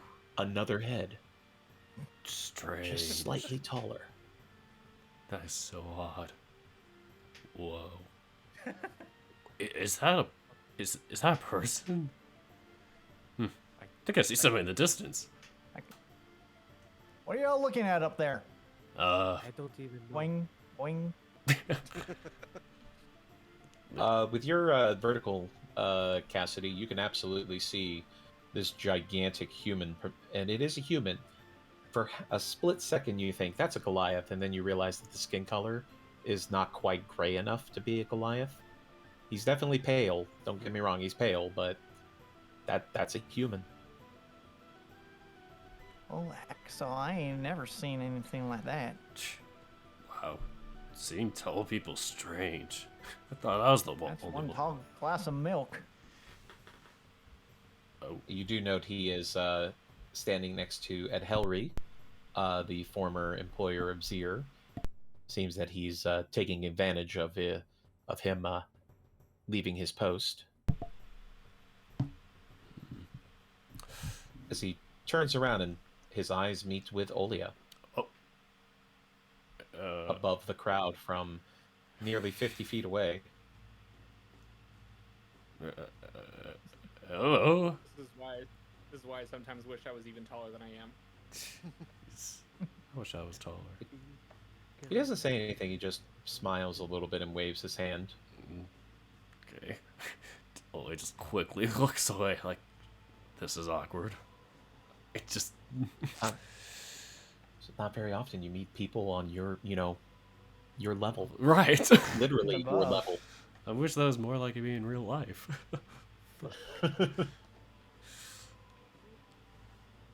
As everybody settles in, Bade has collected some new exotic liquors and beers, has stocked up thoroughly. He has more or less gotten over the awkwardness that happened between you two at the ghost camp. And currently Hopeful is sitting in the back of the wagon, strumming his lute, waiting for everybody to head out. All right. Everything seems ready. Cassie will take her position. I jump in mine. As I'm next to Hopeful.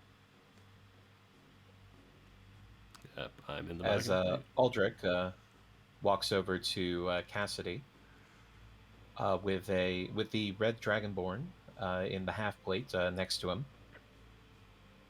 Hello, Cassidy. Eldrick.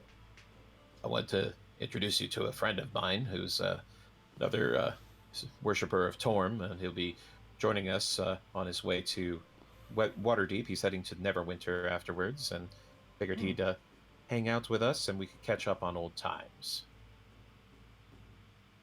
As She'll, this giant of a red dragonborn leans down and holds out his hand. she'll stand on top of Poppy's back, just so that she can get a couple more feet of height. Just grab the hand and shake it. She doesn't have that much strength, but she tries. Howdy. Good to meet you. I hope you are well today. All right. Um, Yeah, well, I hope the same for you. Name's. I don't think I caught your name. Links Kesbanor Arajan. Okay. Pleasure to meet you, Kazvadora. Hope you have a safe trip. Thank you. It seems we will be serving together in the guard capacity. Yeah. can't wait to see what happens.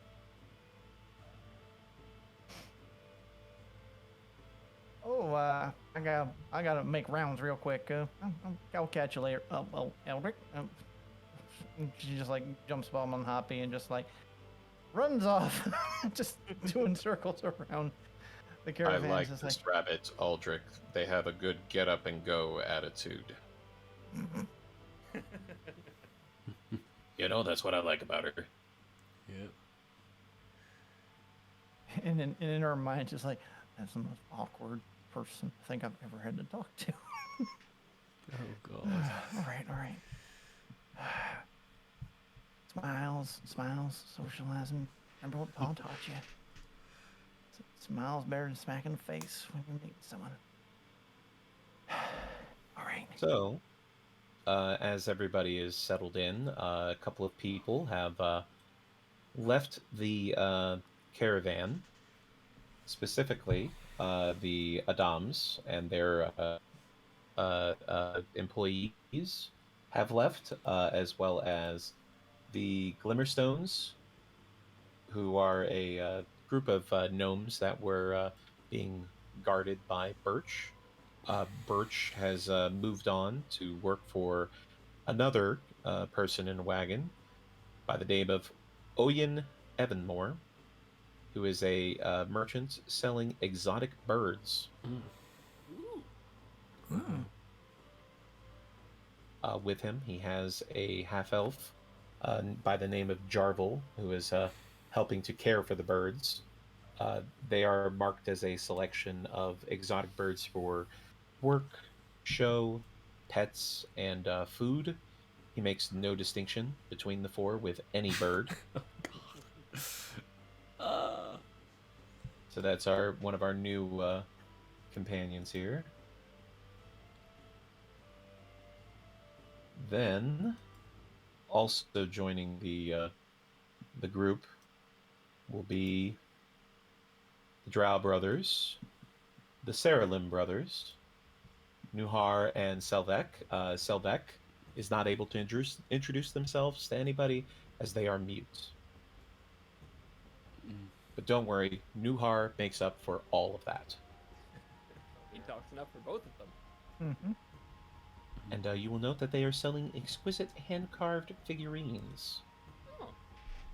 So very nice. And all right, and then the new guard, the tall man,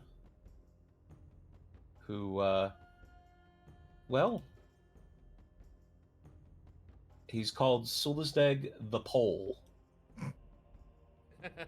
And sure enough, dude's a fucking pole. Of course he is.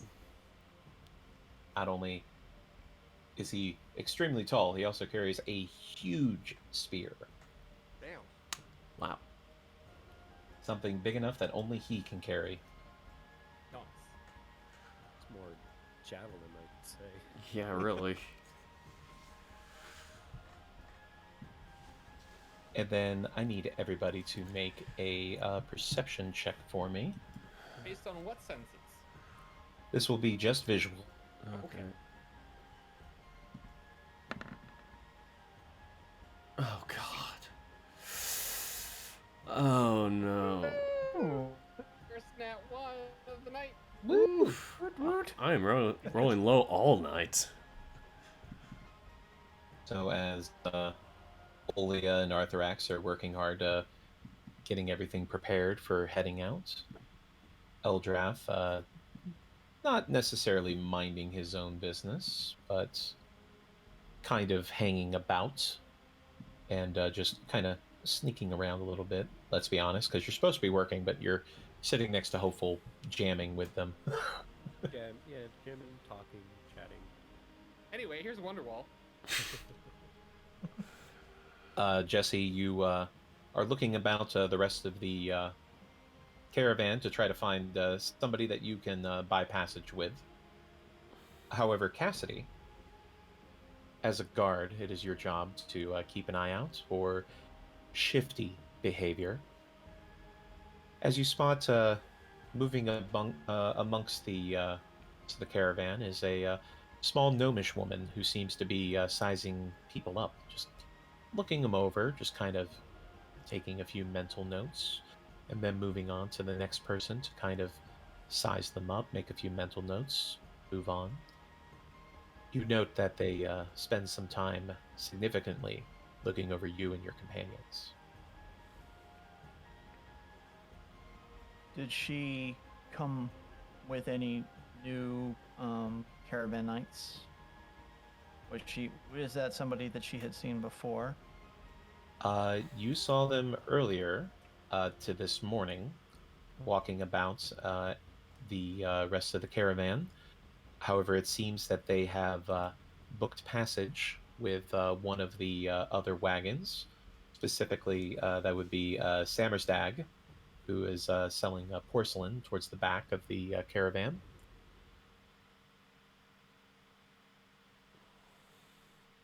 So not a guard, Okay. definitely passenger. All right. She can identify that she's like sizing up people for something. Yep, specifically people. Doesn't seem to be interested in things. Okay. Cassie's gonna go find Jesse. Jesse, Yes. you have a choice to make Yes. because you need to pick who you're going to buy book passage with. Several people are always willing to make a little extra money. Bade has offered a spot, as did Lai. You could probably book a spot with somebody in a cart, however, it will probably be a little bit cramped. I'd be down with Bade. As you approach Bade, who is prepping his horses in the front. Hello, Jesse. How are you? Hey, doing all right. So my employers decided to end their trip here in Daggerford. I was wondering if I could buy passage with you guys the rest of the way to Waterdeep. Oh, that's right. Samel said he was going to be getting off at Daggerford. That's correct. Yeah. I suppose if Waterdeep is a destination enough for you, then certainly you could buy passage. I'm sure Hopeful will be happy to have the company. Yeah, absolutely. Eldrath's just behind Bade, waving at Jesse. As Bade turns around and looks and sees Eldrath, and is like, "Oh, hello. Hello. Can I help you?"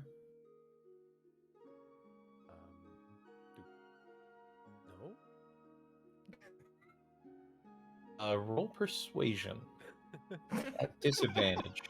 Oh no.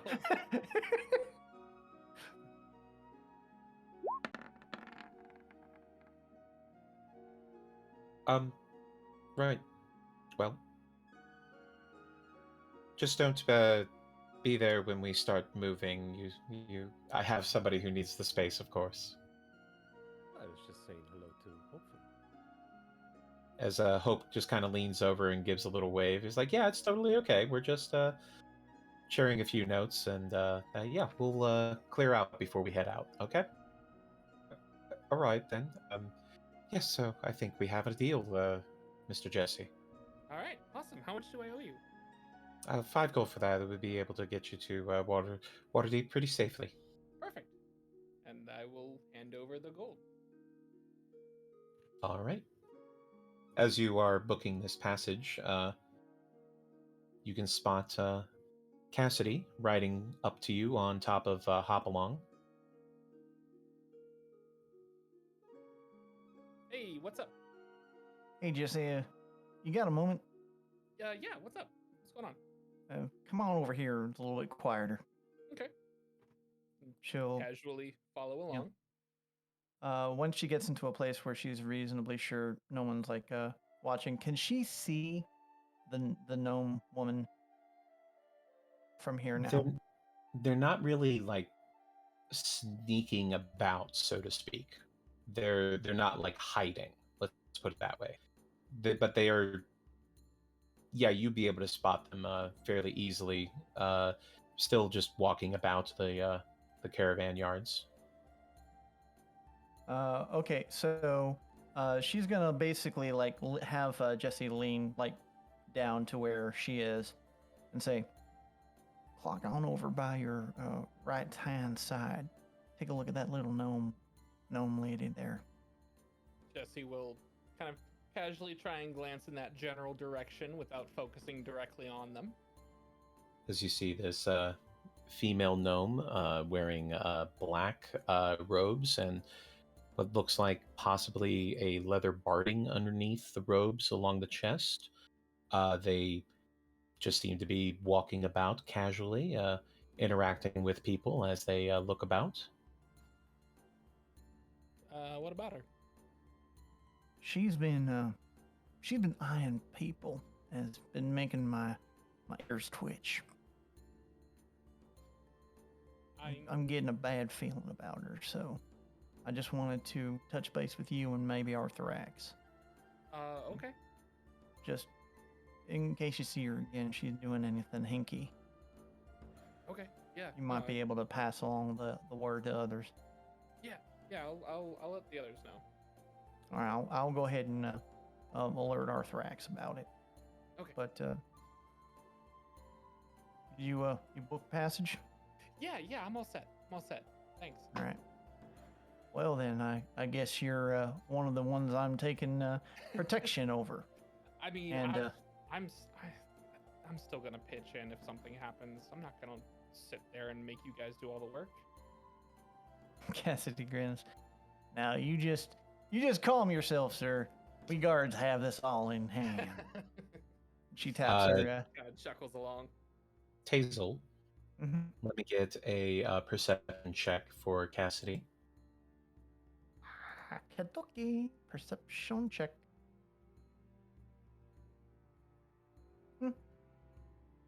As you look over behind Jesse's elbow, not quite their shoulder because they're still quite tall, and you even with Hopalong, you don't reach up there.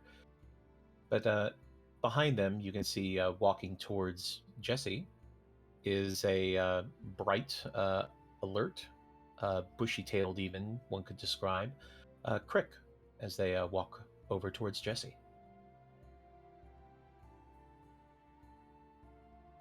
You got a wolf on your six.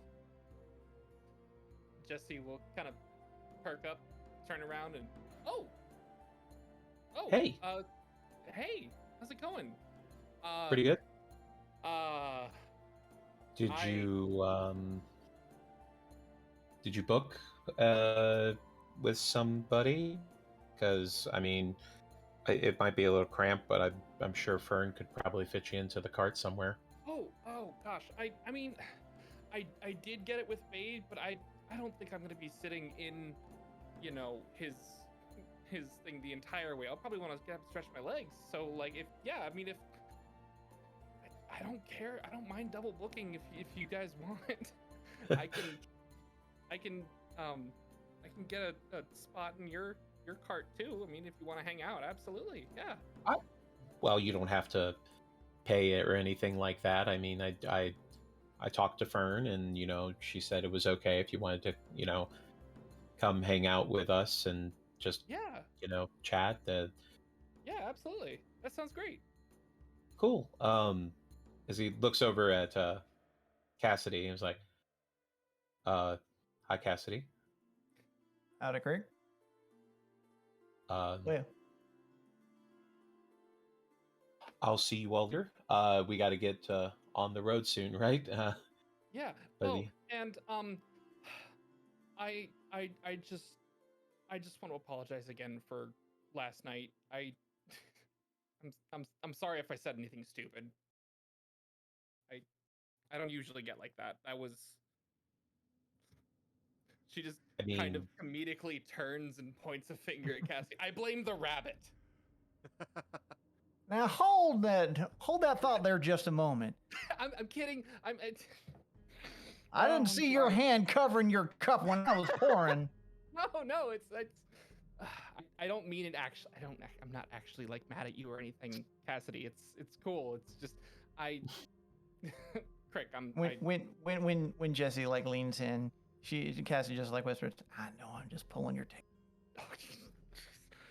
I mean, all you did was say that I was a great wolf. So unless you're taking that back, I guess. Oh, I mean, no. I mean, I'm not. I said if I said anything stupid, not anything kind. I mean, I'm not gonna take that back. Like, you're a cool guy. You're awesome. Well, thanks. I'm gonna go ahead and get back to the cart, and Yeah. I'll stop by in a little bit. Come Alright. hang out. I'll see you around. Yeah. Cassidy. Crick taps her hat. to him. As Crick turns and goes to walk away, and unfortunately he's not looking down at the ground and doesn't see the cow pie. Ooh. Look out! Oh, that's a natural That's one on gonna that leave deck a save. mark. Ooh. Right between the paws. Right between the toes. As he slips on the cow pie Oh no! Oh my and lord. goes flying up in the air, tail over ears. Full cartoon banana Oh peel. no! Hold on, I'm gonna give him a chance because he is a monk. Oh my gosh. gosh! This is zero That's level. just enough. As he lands on top of his hands into a perfect handstand, just standing straight up stock still, before giving a little bit of a push and a flip, and lands on his feet as he rubs one of his paws into the grass and points down at the ground. Cow pie.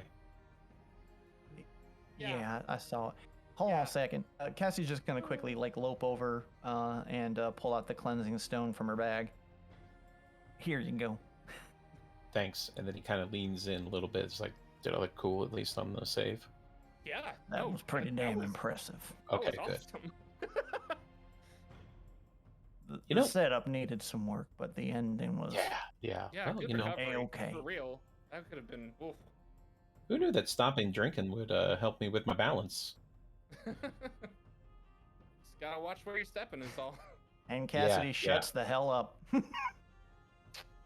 Looks down at the ground as he walks away, making sure to keep an eye out. Yeah. All right. Is there Cassie's anything gonna- else that anybody would like to do before shipping out? Real quick, Cassidy wants to go find Arthrax. All right. As Arthurax was last seen helping Lai get new stock into his wagon, strapping it all down.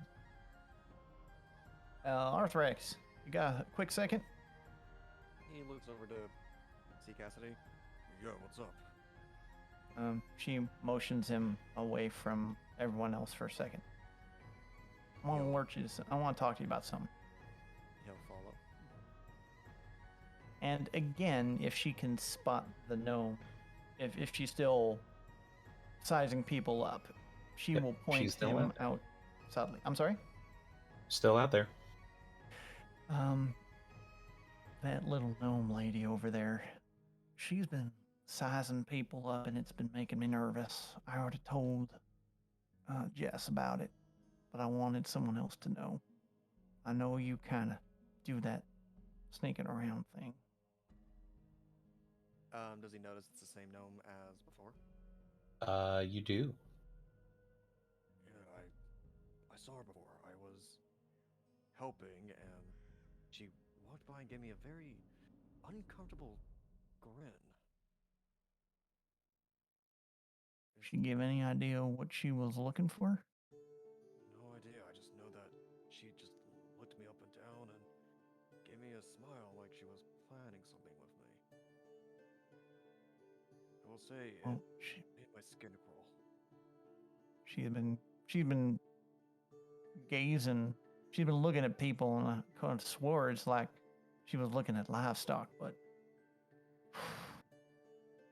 given my tale of Will is there, and I just needed to make sure somebody else knew about it. But already seen her before, so you probably already know how to look out for her. Just anything pink happens, you'll let us know, huh? Yeah, I will. All right. So, if we find a chance, we need to get everyone together. I got some more information. Well, maybe tonight. Once we camp out after we get going. Speaking of which, I gotta get back to my post. Get going. She'll lope back over to her position next to Eldrath and go from there. Neil, get back to his position. All right. Anything else before rolling out? I'll probably also pass the message on to Eldrath, or just lean in and let him know, hey, whisper in his ear, be just like, hey, there's this. Sorry, I'm forgetful. Dwarf or gnome? No. Female gnome. Female gnome. Yes. Hey, Cassidy saw this gnome lady wandering around eyeing people up, so be careful. I'm always careful. I almost want to make you roll deception for that. Yeah, it's like I am Almost. ready to roll insight. Almost. No, I think we've reached a certain level of equilibrium Familiarity. there. Yeah.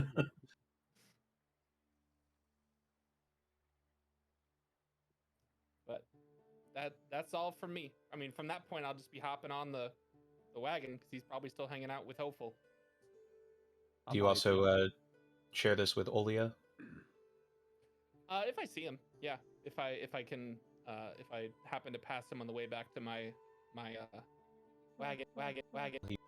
He's the wagon. Oh, then yes, absolutely. Yes, Having to I do pass share him. the same information. Man, I wish I could see Oli on this trip. Oh wait. Oh, hey, look, it's Olia. It's like right behind her. That moment when everybody's looking for the hyena and they forgot that he's disguised as a golden As a retriever. golden lab. Such a good disguise. I mean, when Arthurax put that fix on the disguise, Where'd it was Olia a little go? too effective for a moment. It was so effective, its efficacy reached out of character. Broke the fourth wall. You did. But if nobody else has anything they'd like to handle before heading out, as Aldrich calls to the rest of the caravan, and everybody gears up and starts rolling out north out of Daggerford. Eldrath, as you're clomping by on Sir Stampsalot, go ahead and give me a perception check. If you can, it looks like you... There you are. As you are riding out of Daggerford, you look over to the side on the side of the road. Another golden hunting dog with blue eyes as you ride on past them, and their gaze meets with yours, as if to say, I'm watching. And that's where we're going to take our first break. I can just imagine like the paw goes to the eyes and then to him and then the eyes and then to him. Like if they could do the two fingers thing, that they would be. But nothing says they can. Fair. But yes, we will take a little break here. I'm going to avail myself of the facilities, refill my water, and we will be back in like, say, 10 minutes. 10 minutes. Sounds good. All right. Can do.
And I have returned.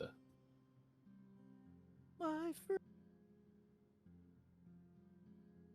Hello. Hello. Anyway, Having fun so far? Yes. I mean, I get to be all sneaky. Why would I not have fun? I got to be Bahamut, which is also fun. Yes, reading You your. got to be a very scary Bahamut. Yes, reading your text He's- and thinking about the voice was like, fuck. He is a terrifying. When you start reading about him, he's a terrifying figure. I was waiting for him to say something so like the audacity Mhm. of being lectured by this half breed. He's just sitting here like, "Oh, you will not."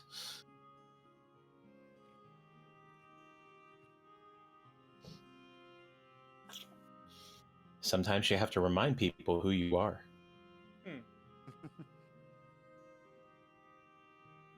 Good thing I'm not religious. Too That's bad why in you this couldn't world scare you. they don't care. I don't believe in you. That doesn't matter. Other people do. Good point. It's like that. Oh, what was it from the abridged version of the Broly movie? What is a king to a god? What is a god to a non-believer? And then Broly just beats the shit out of Vegeta. Do you believe now? Oh, you're so cool. We had a campaign that a friend of mine ran that was the most bizarre amalgamation of other TTRPGs all put together. And because he loves like certain styles of video games, he put Max Payne into his world, right? Oh, interesting. So, but the thing is that Max Payne's like greatest ability is the ability to just not believe what you're telling them and to continue to exert his own will. So he became the Heaven Killer because he literally just showed up in heaven and they were like, we are the most powerful creatures, and he's just like, nah, and he just started killing them all. I don't believe you. He didn't believe in them. That meant they had no power. So he basically was like, I don't believe you, and I'm going to wipe you from existence because I can, and he did. Jesus. That game went off the rails so fast.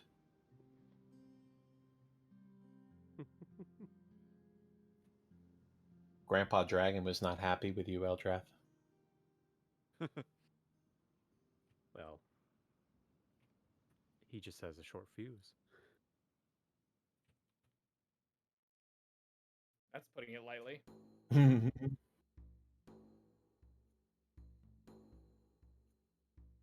I was pulling for you on the wisdom saving throw. What did he have to beat in order to? What do you add to your wisdom saving throw? I don't think he has a modifier. Well, I'm proficient in wisdom saving throws, so my max is. Oh, you're 6 right. now. Oh, you're right. It is. I was thinking of a different roll. Yeah. So He even has if a I plus got a 6. nat 20, it would only be 20. There was a possibility you could have beaten it. It's a 5% chance that you could have beaten it, but still. He would have needed a nat 20. Oh, that's fantastic. I mean, I'm not expecting Eldrath to be able to defeat a god in a battle of wits. Yeah. I mean, fair. I know Eldrath is fucked. Eldrath is like, great. You know, at least I got some information out of him, I guess. Well, and that's not a thing that he did to you. That's just something that happened because you saw his true image as he showed it to you. Yeah. Yeah. Yeah. Big dragon's scary. Scurry. God of Dragons decided that he wanted to speak with you.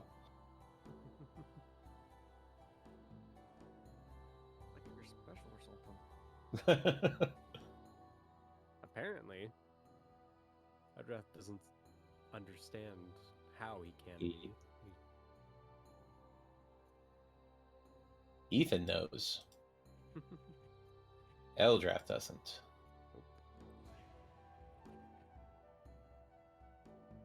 Oh man. Dudes, I hope that this whole taxes situation gets resolved and I Oh, get a yeah. boatload of cash coming my way. I still yet to do mine still, but I will do it eventually. It would be nice. Just don't go all spending it in one place. I don't want to spend it all in one place. I want to spend it on like things to improve my life. Indeed. So like I don't want to take out a credit card on credit. But I would want to do a secure credit card through my credit union because the rates are way better. Otherwise, I'm going to get 21% APR, and I'm like, no, don't want that. Depending on how much I get, I'll probably get a new desk and more model kits. Woo! I considered that I want to get a little. I want to do like the PNG pop-up thing for Discord. Yeah.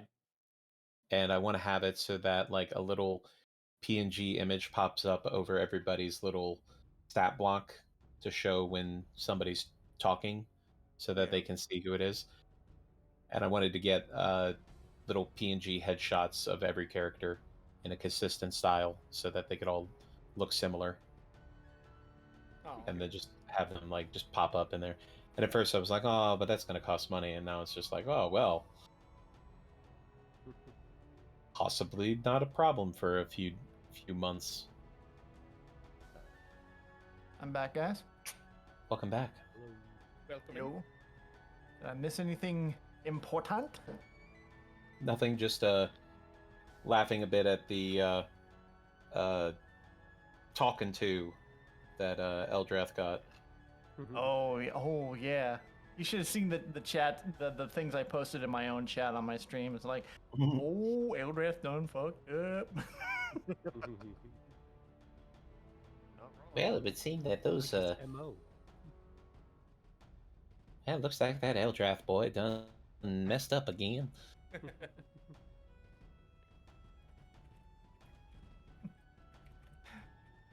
As he rides on a wagon that's cresting his hill and it just freeze frames.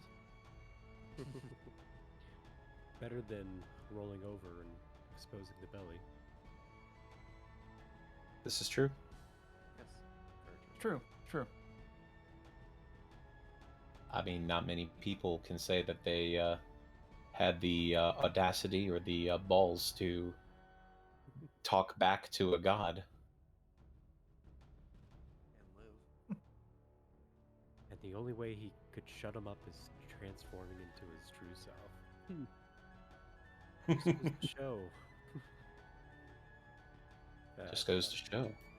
He doesn't have patience for this kind of shit.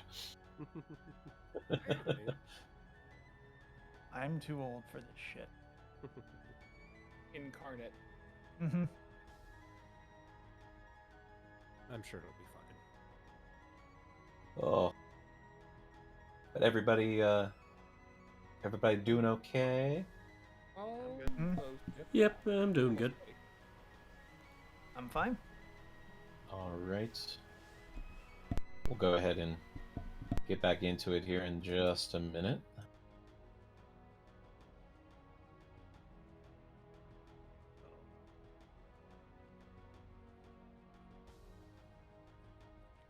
Get my notes out here.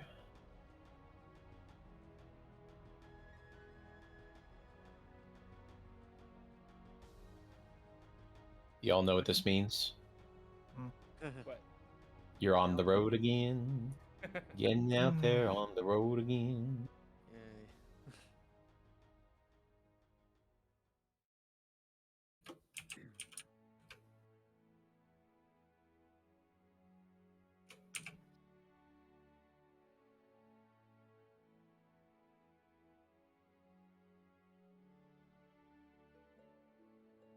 All right.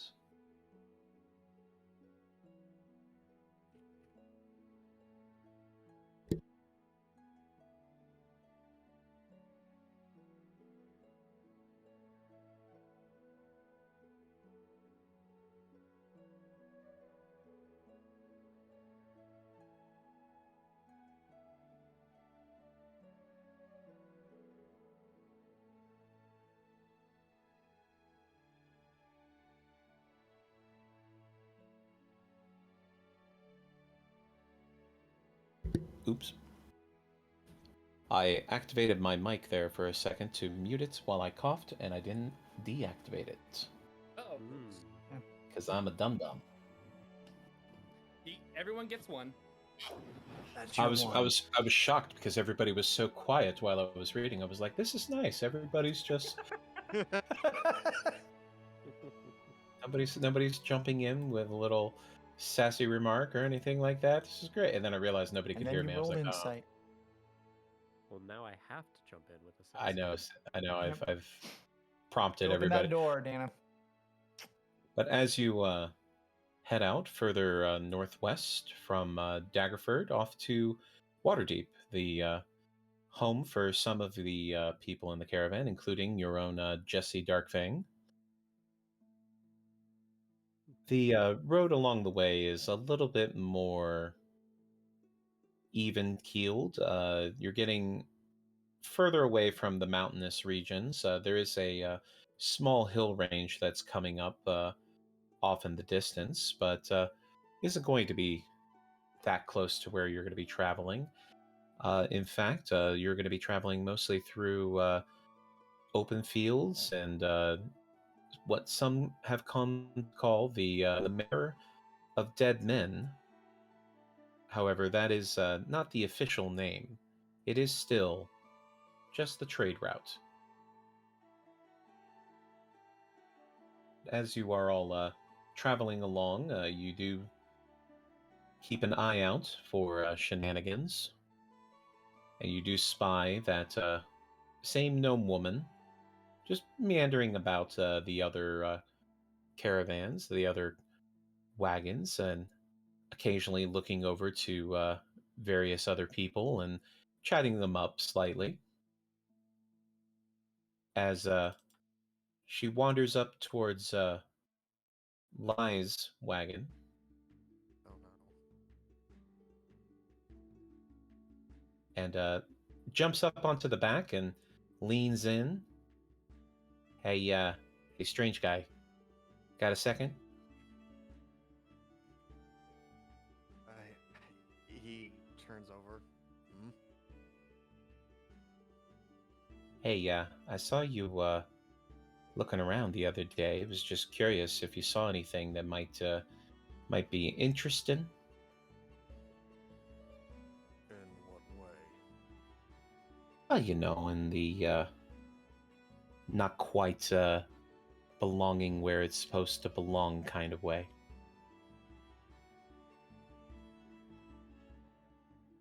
He'll just pretend to ponder for a moment before just smacking his lips. Nope, not really. I haven't Hmm. seen anything, unfortunately. That's a shame. Well, you keep your eyes out and you let me know. She leans in and holds out a hand. You can call me Jamna Gleam Silva. He looks at the hand and cautiously takes it to shake it. Arthur. Arthur, good to meet you. Just saying that if you spy anything that seems a little out the ordinary, maybe you need some advice or somebody to talk to about it, you come look me out, all right? I'll keep that in mind, but while I have you here, may I ask Yeah. you a question? Well, you can certainly try. I take a notice on how you've been looking at me. Is there a particular reason for that? Just kind of gives you a smile and leans in a little bit closer. Well, you got to keep your eyes open to see when things get dropped. So he grins and lowers to a whisper. So you're hoping for a little loot drop in, huh? Nah, nothing like that. I'm an honest person. I'm interested in learning other things. Such as? You know, things. You can roll inside if you like.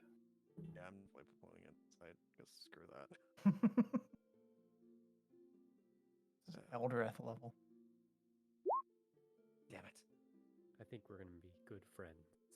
Mhm. She's hard to read. You know, there's something about her. She's just kind of looking at your face and kind of reading information off of it. That's all you can tell. She's impossible to read. He takes a deep breath in and leans back a bit. Well, if you want to learn some hidden stuff, I believe the caravan over there, and he'll point towards where the cultist caravan would be. They're hiding something very odd. We haven't got a chance to really get a look. You don't say, huh? She kind of leans out of the wagon and looks back towards the cultists. Quite a bunch of them over there. Yeah, they're really guarding whatever they're taking over to Waterdeep.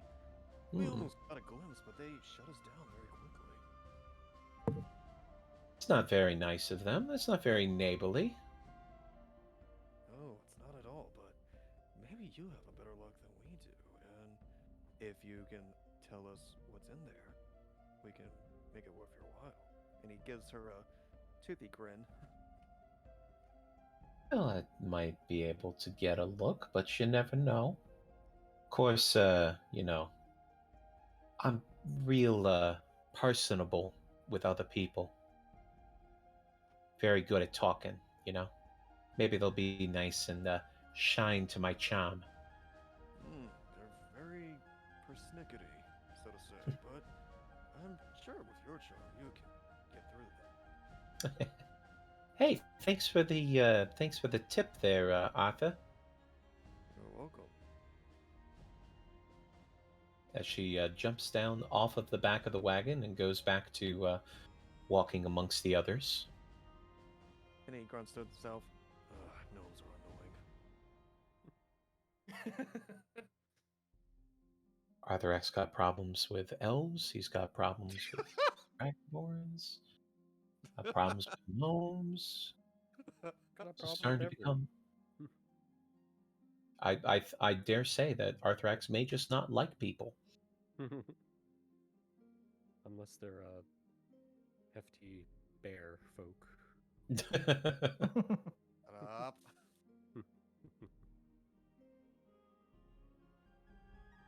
But as you are moving through the path for the rest of the day, as pretty easy travel, not really any issues that you seem to be dealing with or bumping into currently. And as you stop for the evening and start setting up the evening camp, Eldrath, Aldrich, the dwarf who is leading the guard of the caravan, walks up to you. Oh there, Mr. Eldrath. I asked to speak with you for a moment, if that's all right. What about? Oh, just something that might be a bit of a personal matter. If you'd like to step aside to the woods here with me, and we can have a private conversation. Kind of looks around. Where is he? Where are we standing right now in the caravan? Just amongst the rest of the wagons and carts as everybody's starting to unload for the evening, setting up their camps. It's still early in the evening, so nobody has really set anything down at the moment. Just a few minutes, if that's all right. Very mysterious. I like it. Let's go. As he leads you away from the others until it's just the two of you. And he turns back and looks at you with a fairly serious expression. I do not like this skullduggery and going around behind people's backs. I prefer to address things head on. And as such, something has come to my attention. When we were at that unfortunate camp, Oak happened to see something that made him a little nervous. And I have come to ask if there is a reason why you are hiding yourself as you are.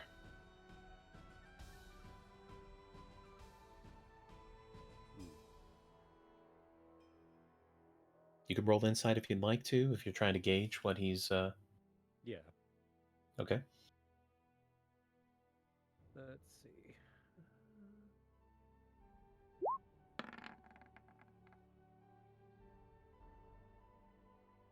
As you're looking him over and he's motioning to you, you start getting the feel that he's seen through the mask of many faces. He doesn't seem to be trying to do this in a way of embarrassing you or antagonizing you or anything of that nature. It seems to be a genuine curiosity. Well, I figured it would eventually come to pass that someone would see me. Do not worry, it is no ill will towards anyone in the caravan. It is just a personal matter that I have to deal with. My upbringing was not the best, and it's easier for me to hide who I really am when I'm in public.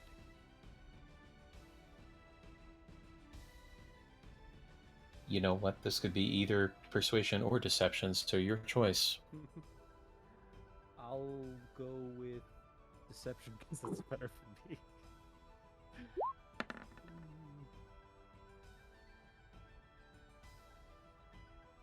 As Aldrich moves in a little bit closer to you and lowers his gaze ever so slightly, and then reaches his hand out to your arm, grabbing at your bicep, and he looks up and he's got tears in his eyes. Mr. Eldrath, you don't need to be ashamed of being a dragonborn. There is no need to be ashamed of your dragonoid heritage, my friend. It's a beautiful thing. I know several wonderful dragonoid people in this in within the Temple of Torm alone. You have nothing to be ashamed of or fear. There is no discrimination here in my caravan. I guarantee you that. But if I appreciate it, but I don't know exactly how much you saw of me.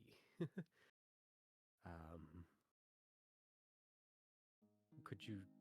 What exactly did Oak say he saw? admittedly, I saw a flash of something that day myself as well, but all I saw were what looked like green scaled legs. Very quick, but I've talked to Oak about this as well, of course. I'd let him know that there is no concern, and that he should mind his business. Oh, I appreciate that. Can I look around real quick? Do a quick perception just to see if anyone's looking. Sure thing. Go ahead and roll perception. Thank goodness. As you are looking about, everybody else seems to be going about setting up their camps. Nobody seems to be paying much attention to you until you move your gaze over towards the cultist caravan, and you spot Anders looking over in your direction.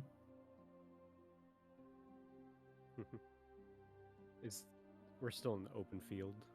Yes, you're away from everybody else, but you can still see the rest of the caravan.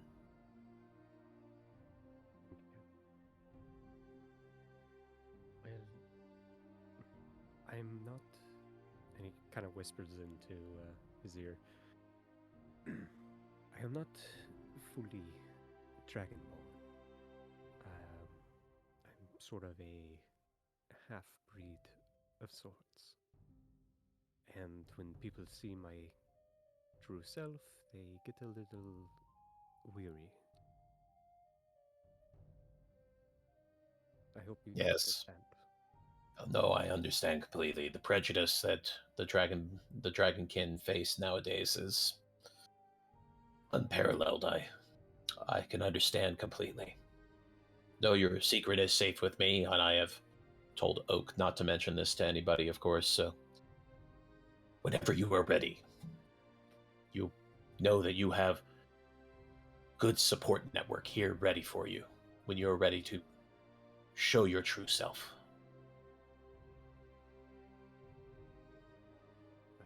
Thank you. And he gives you a good 2 quick pats on the shoulder. You know, the old coach, nice talk. He has to kind of As- jump up to do it. And he, well, dwarves aren't that short. But as he nods his head and walks back towards the rest of the camp. Everything turned out better than expected. Everything is fine. Because he rolled a natural 1 on his insight check when... Oh no! I knew it. Well, Eldrath will actually just take a seat. Is it kind of a clear sky day? It's a Night? clear sky, good summer evening. Sun is getting close to starting to set. Still a little bit of a solid light, yellow light through the sky.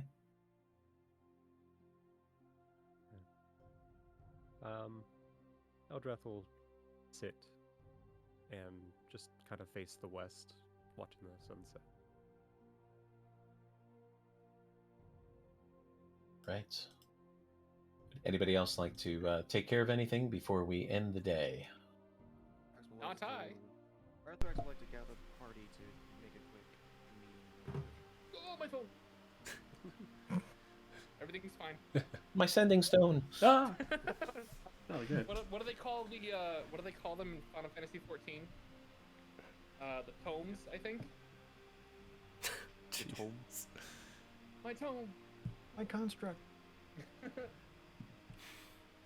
he would gather the main party together to make sure no one else is listening in on him. All right. Cassidy will have Hoppy basically doing like surveillance, like making sure no one's approaching. So, I finally got more info about the guy from last night that I've watched with Anders. Apparently, we're dealing with red wizards. Wait, Wiz- you spotted somebody with Anders? Oh, this was what you went out to do. Yes. Oh. Last night, I was pretty much watching Anders. He was talking with a gentleman with a hat and a scarf. So, obviously, we're covering up something. Apparently, there were tattoos of the red wizards. Dana? Let's have everybody roll history if you would like to figure out what a red wizard is. A wizard, that's red. Oh, look at this. Ooh, somebody knows their history. Big Just brain on get- display. just to get I have the- -1 Have your history. Medium history. Y'all did better than me. Jessica did not pay attention to history class. I didn't pay attention in religion class, apparently. Talking to Elver. I don't think I'm there. Oh my gosh, what's happening? Oh, there we go. You're not there again? Well, I thought I He's- gathered the party. So. Yeah, he is gathering the whole party unless you are avoiding him. It's up to you. Maybe I am. Okay. Then it's just me, Jessica, Cassidy, and Olila. So, Cassidy, Mhm. you know a little bit more about the situation than Arthurax did. Yes, Faye was taken over by Zaztam, who is a lich, and several people have started to escape from Faye to get away from the undead that were roaming the countryside now to serve the Lich's will.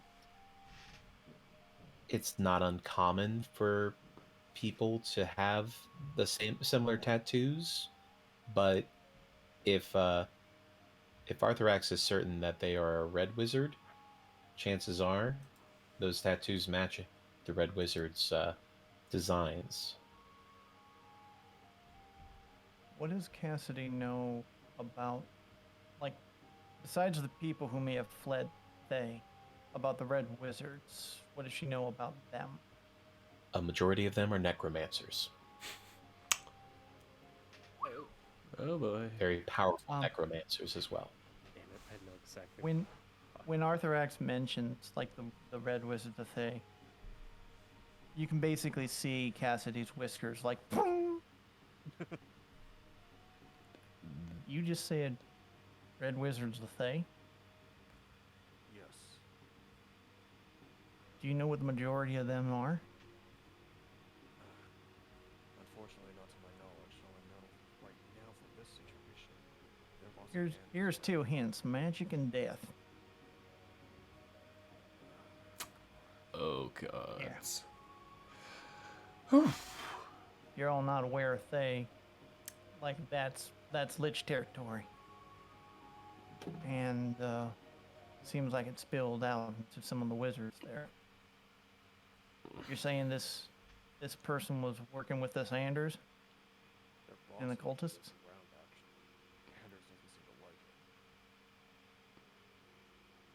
Well, I don't know many necromancers, but that kind of vocation probably don't make you many friends, unless you raise them from the dead, I suppose.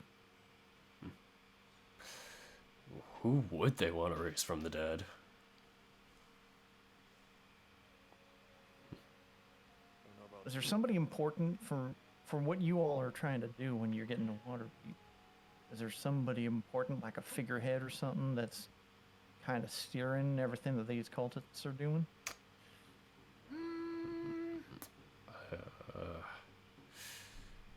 Somebody who might have died? Somebody they're trying to bring back. Yeah. Well, you know, just a certain someone. Yeah, we know the certain someone that are trying to bring back. Are we in a position where we're not going to be overheard? You can roll perception if you'd like to see if you're alone. I would like to get on that. Oh, Oh! Might as well help out the team. Oh! The No! entire So cool! caravan is like leaning in like an old E.F. Hutton commercial, and we're just like, yeah, there's nobody here. Don't forget about Hopalong. Don't forget about Hopalong. Oh, just hop along. Come here. Come on, hop along, please. Please hop along. Hop along, Oh my help, God. help along, please. Hold on, I gotta. Oh, wait a minute. You pulled him in here. Hold on, I gotta get him back. Hop along. Hop along the rabbit. Where is your character sheet? There you are. Perception. There we go. oh. The MVP.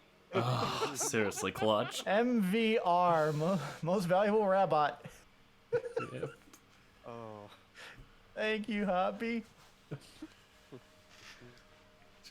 So as you are all looking about and leaning in, suddenly Hopalong's ears stand up and start rotating back and forth, as if like they are trying to sense something in the air. And then immediately its head snaps to the left, and it makes a very aggressive noise. What is it, boy? And it starts hopping slightly over, and stepping out of a bush is the little female gnome with her hands up. Now, I don't mean no trouble or nothing.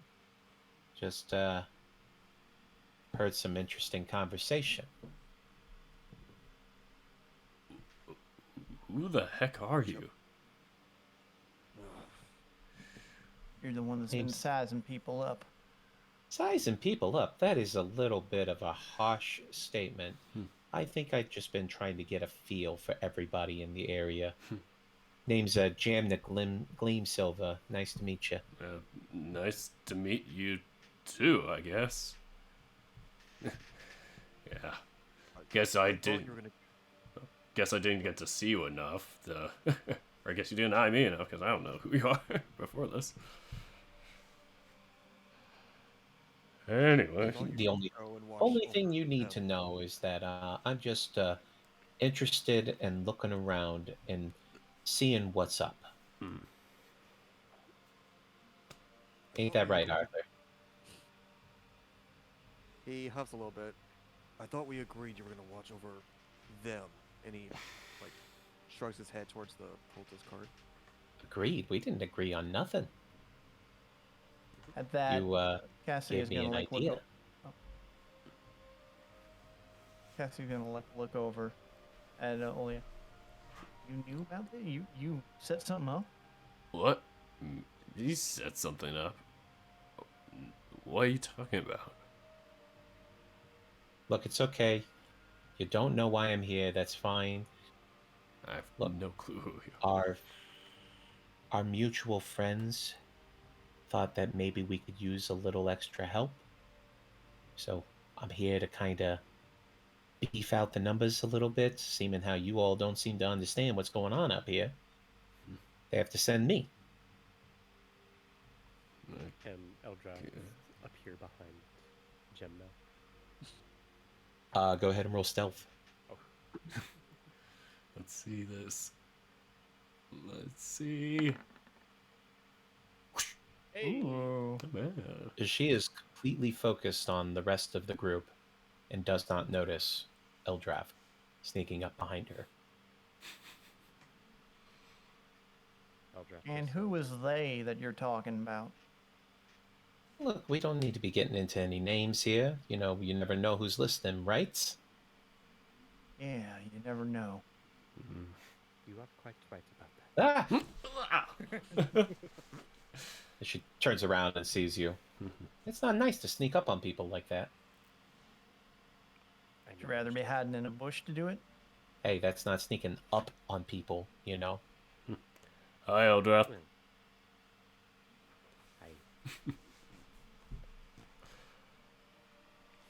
what is Looking this up thing about. bothering us? Hey, you know, it's just trying to be friendly. She looks over to the others. It's a friend of yours? Who are you? Oh, Jim the Gleam Silver. What's your name? I don't really care. Were you invited to this conversation?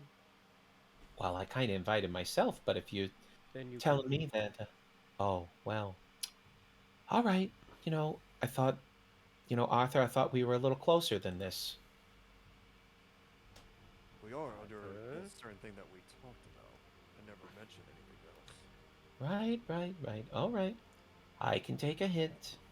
She wanders off towards the camp, and then, but before she leaves, she just kind of turns back and says, "Listen, I'm just saying, if we work together, we can learn a lot more than if we're at each other's throats. Just saying." Oh, I'm the only one at your throat. It's something I do. She gives you a little bit of a smile and a hand wave, and I'm gonna head over and get myself some food. Y'all have a wonderful chat. Bye. All right. Cassidy goes over to hop along, just like gives him all the pets. Yes. Good boy. Good ears.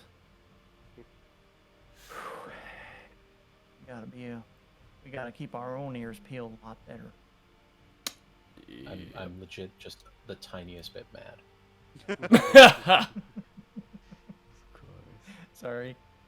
She rolled so well on her stealth, and then hop along. Then hop along. Came along. So Damn robot bunnies. But yes, with confidence, you could say that now you believe that nobody else is around you. Okay. Arthur looks up the Eldrath and goes, "So you're finally joining the conversation then?" There is a conversation. Yeah. Was. So what's going on, as far as we know, is Anders is being bossed around by red wizards. Faye. Necromancers. Ah. So we were trying to figure out who. Well, you all had some idea about I've who got they're one. looking, and who would that be? You know. No, Only, that's what I'm asking. only the, I don't know what the technical term would be, but basically, Tiamat herself. Oh. Wizards be powerful enough to do anything like that. One wizard? Probably If not. I know. But a whole cadre of 'em? Maybe. Roll Arcana. Spellcasters. Oh, That okay. would They be know. me too. I'm Eldratch would gonna know roll that this he's time. not. All right. Hey, I Tiamat's don't. not dead. Dice go vroom. Well, Just because he's a necromancer doesn't mean that he's been hired for necromancy.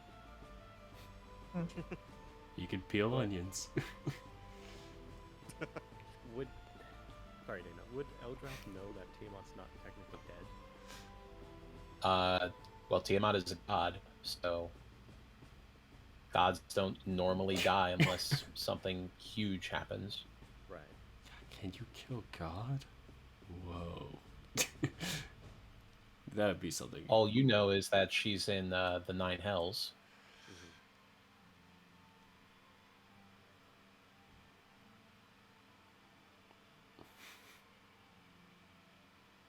I don't know if wizards are going to be able to do anything with Tiamat. But maybe. I, for once, agree with the rabbits. But there may be somebody else who might be like a conduit between that and this and like normal life. Maybe something bigger than, someone who's got the ear of Tiamat or something like that. I don't know how any of that works. But So, necromancers tend to deal with like death, decay, sometimes bringing people back. So maybe it's a person that's really important. Jessica, yes. with your roll for Arcana there, it is entirely possible that a very powerful necromancer could be just a very powerful spellcaster that they need for a perhaps a ritual, maybe a summoning special spell. But as far as what exactly they're planning to do, you wouldn't be able to tell based on what you know now. Yeah. Just because they're known for necromancy doesn't mean they're there to do necromancy. Like, they can be powerful spellcasters in other areas too. So, for all we know, they could be working with red wizards to do some kind of a summoning ritual or something that would be part of the plan to bring her back. So, just because, Sounds about right. she might not be dead, but that doesn't mean that those guys can't help her. Well, I'm just going based on what I know about necromancy, which ain't really worth spit. Be honest. It's just what everyone else in towns say, catching conversations about what they do. Yeah.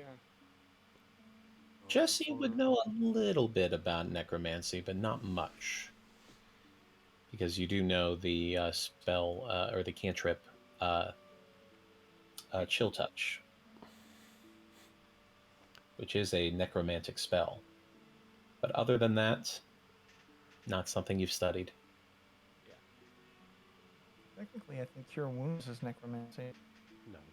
Is it? It's evocation. I just looked it up because I Oh. was wondering the same thing. That's kind of weird. Well, I mean, it deals with, like, Everybody's still on the wavelength there. Unfortunately, that's just all I have. I just figured I might as well let you all know about it.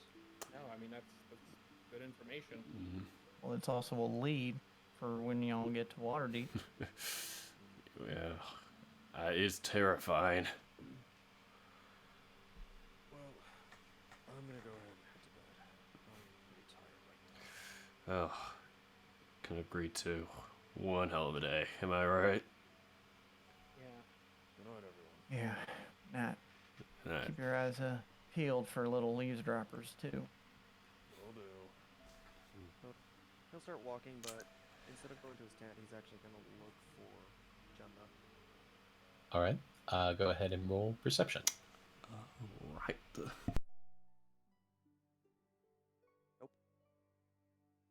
Look at about, she's small.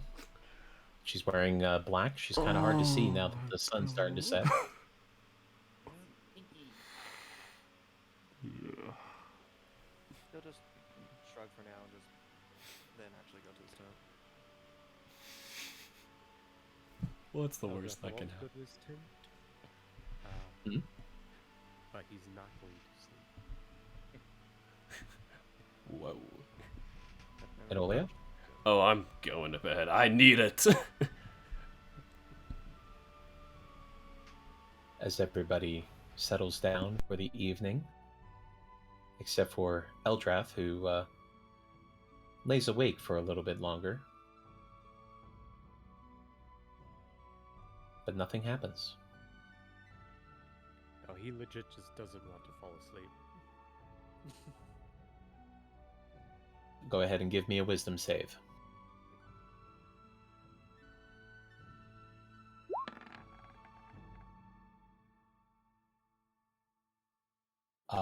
Yeah, you're able to keep your eyes open, just.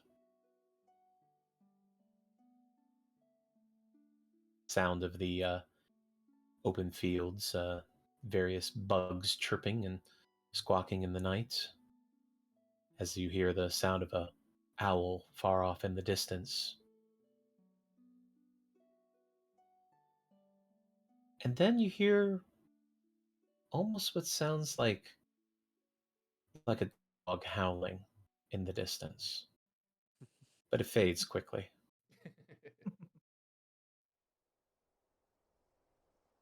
Not sure if that was actually a dog or if maybe you just heard the wind wrong. But either way, you're able to stay up. Now, if you are actually not going to be taking a long rest, that means you will have a point of exhaustion in the morning. Yep. All right.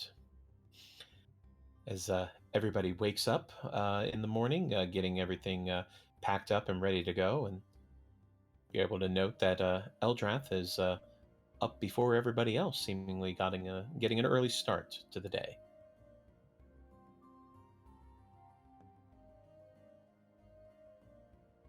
All right.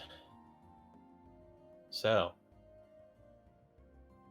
the next day, as you are all traveling along, let's see. Let me roll my player die here. Oh dear. Oh. Get ready for the thump. Ah. Oh. Yeah. Oh, Whoa. Looks like that is going to be Eldrath. So, Eldrath, give me a perception check real quick.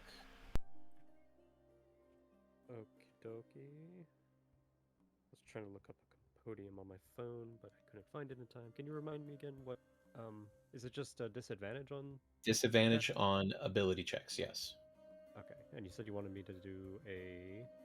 Perception check, so we'll be at disadvantage. Yep.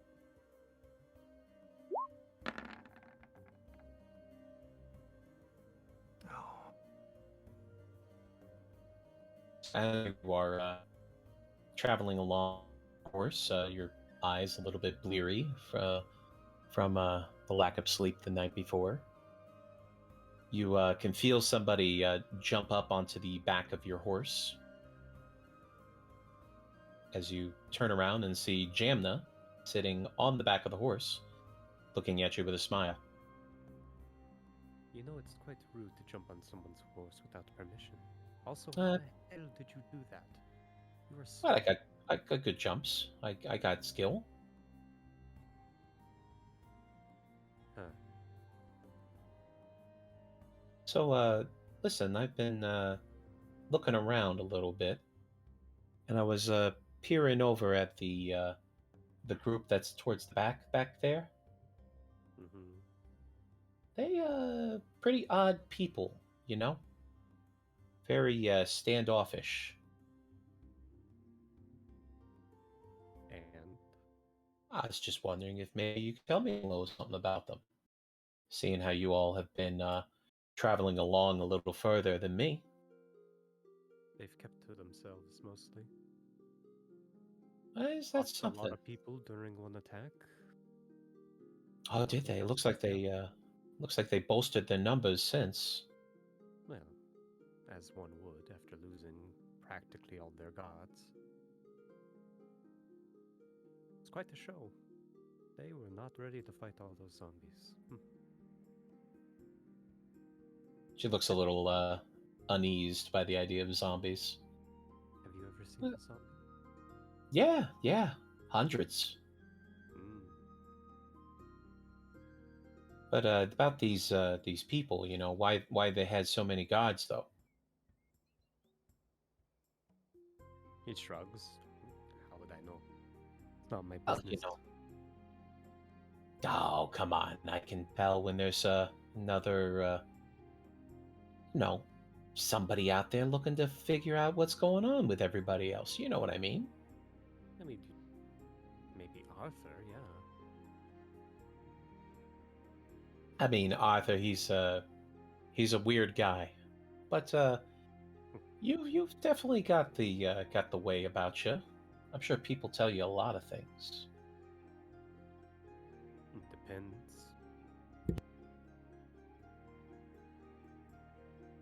Well, it depends on what.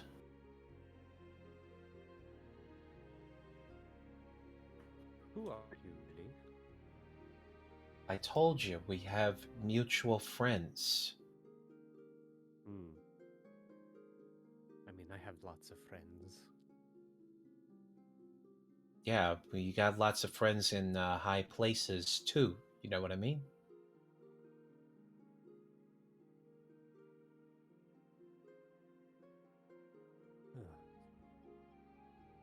I'm sorry, but I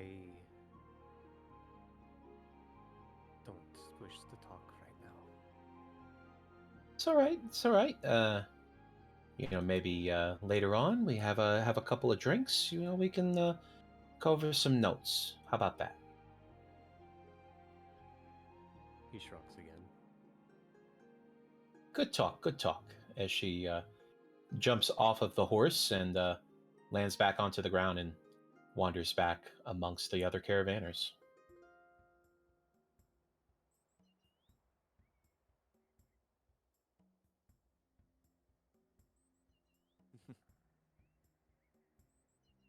As you reach to the midday, and everybody stops for lunch, Crick wanders over and sits down with the rest of the group.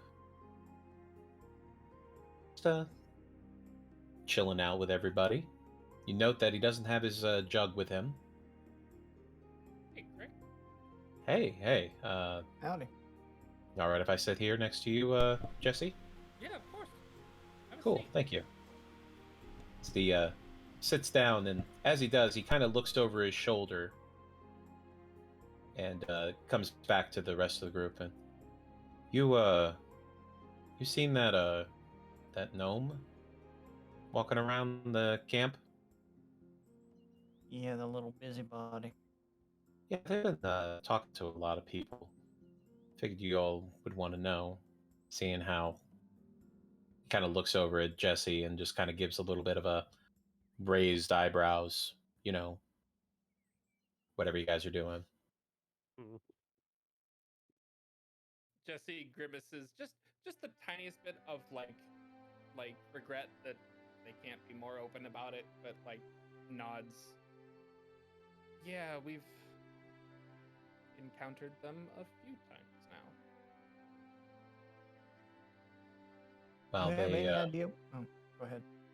they've been talking with Oak, and Oak's been, he's been talking her ear off about everything that's been coming. You know, Oak, he's a real friendly type. Yeah.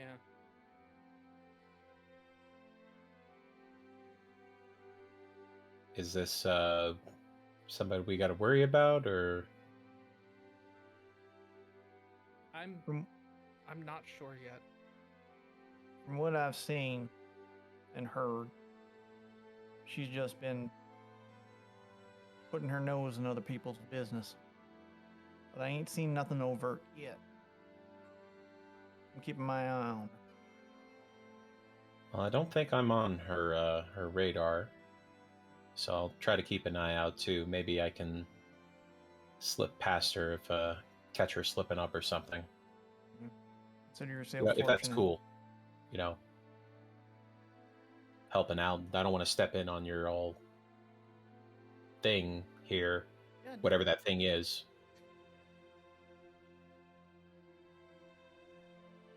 Bart just sighs and gets up to start walking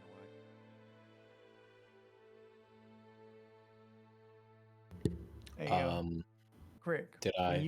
when you were eyeing from that gnome, happen to pick up anything on her, like any items or any, I don't know, insignia or anything like that you might have recognized? Let me roll for Crick here.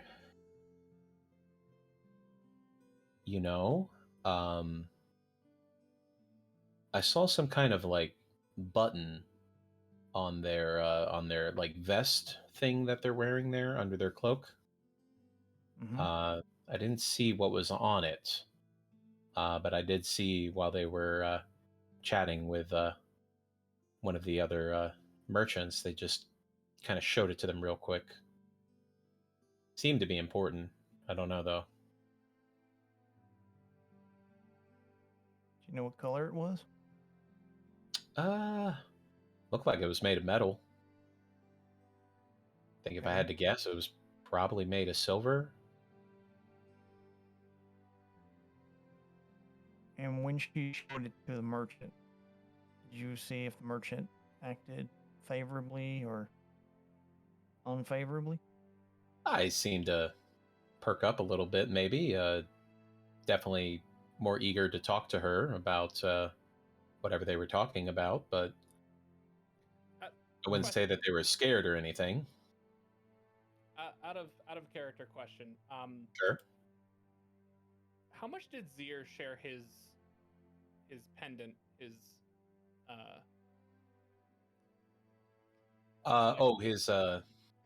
so the brooch that you have, Oh yeah, no, he gave it to me, didn't he? Yeah. Yeah. He gave it to you, and he did inform you that it was a symbol of the Harpers, Right. which you do know that he was working with Leeson, who was part of the Harpers. Right. And he passed that along to you as a way to contact the Harpers when you get to Waterdeep. Right. And that, trying to remember, that was no, but he had his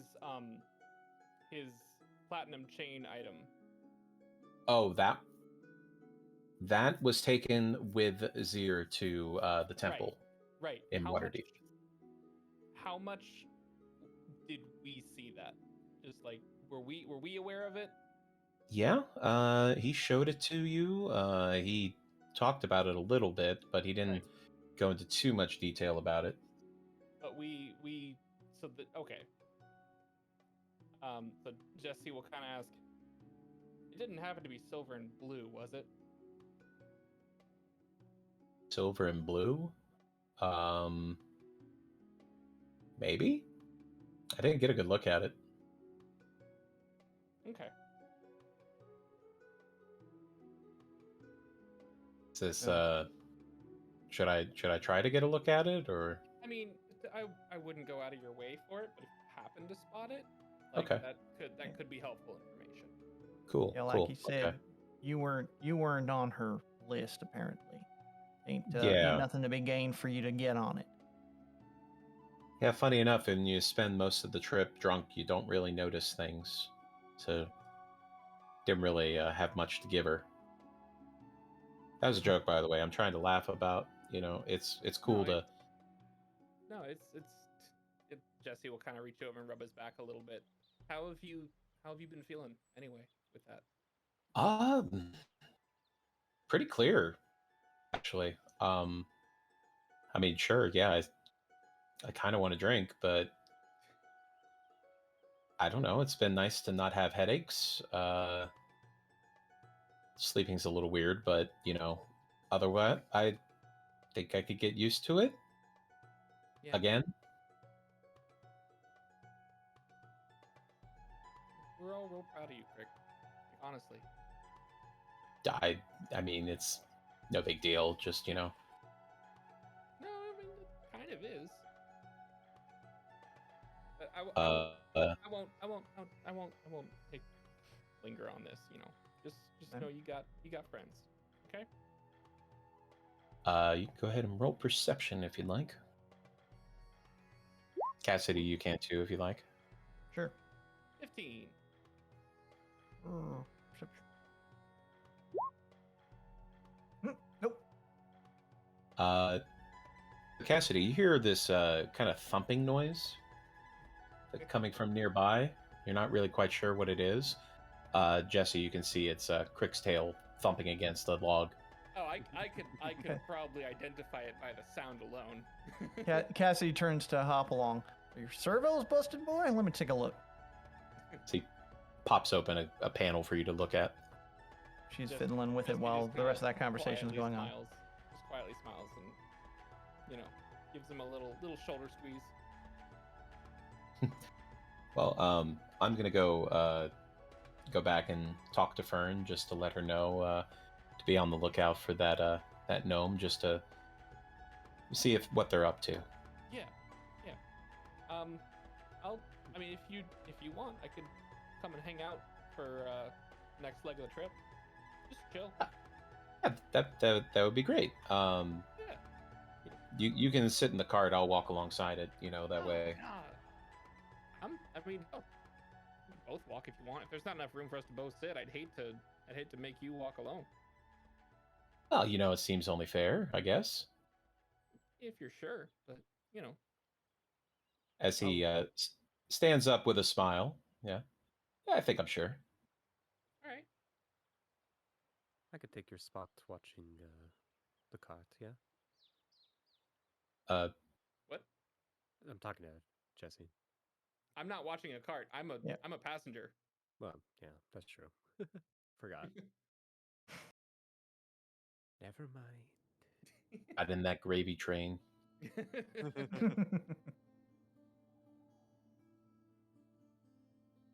I just realized something. This is entirely unrelated.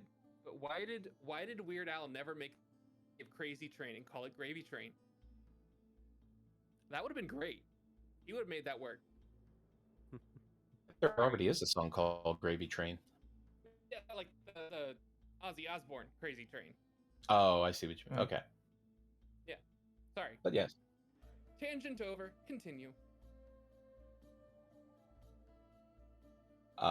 So as Jesse heads off with Crick to hang out. Is she leaving now or was it later? I figured I would head over to the cart once lunch was over. Oh, okay. So if there was something else you need to do. Well, I mean, if there was any other conversation to have. Cassidy didn't wait until walked back, assuming he did, and she's gonna lean over to Jessica and just whisper for a moment. You seem like you might have recognized that. That silver. Yeah. Well, I mean, there's more than one silver pendant out there. But... You were pretty specific about the coloration, though. Yeah. Well, I had seen a silver and blue pendant before. I just want to make sure. If it turns out that it is that, then she may be on our side after all. Is that something I need to know about? It involved Zir and what he was doing. And I know he was on the right side of things. So if it's potentially something that could connect her to Zir's efforts and what he was doing, then if that is the case, then I would feel comfortable trusting her. But until we know for sure, then I want to make sure before we make a move.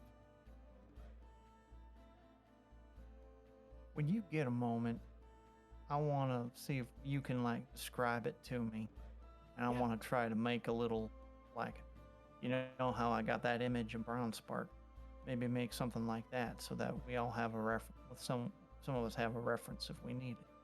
Yeah. The only thing is I don't want to make the first move. You know, I don't want to show our hand a little too early. If that's Well, if I recall, she kind of made the first move to us.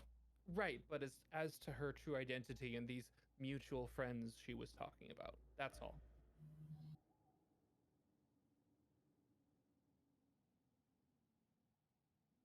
All right. It's if this is what I think it is, then we have probably nothing to worry about with her. But we need to be sure before we make a move on that possibility. That's all. As the both of you look up and see across the camp, one Jam the Gleam Silver sitting at one of the logs, eating a little bit of bread and some meat at the nearby small fire. How dubious.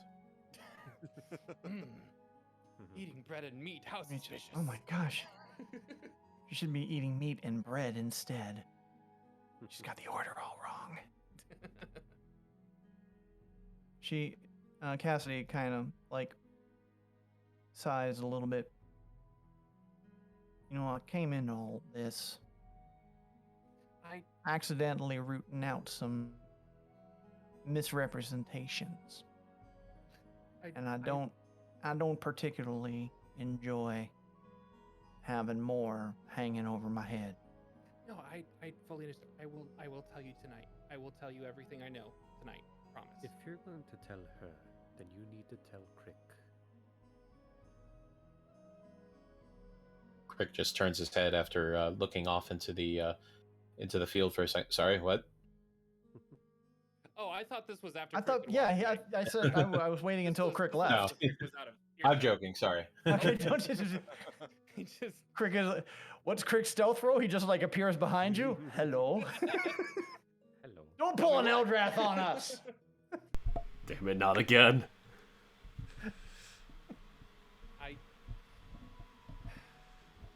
I want to tell him. I don't like hiding any of this with anyone.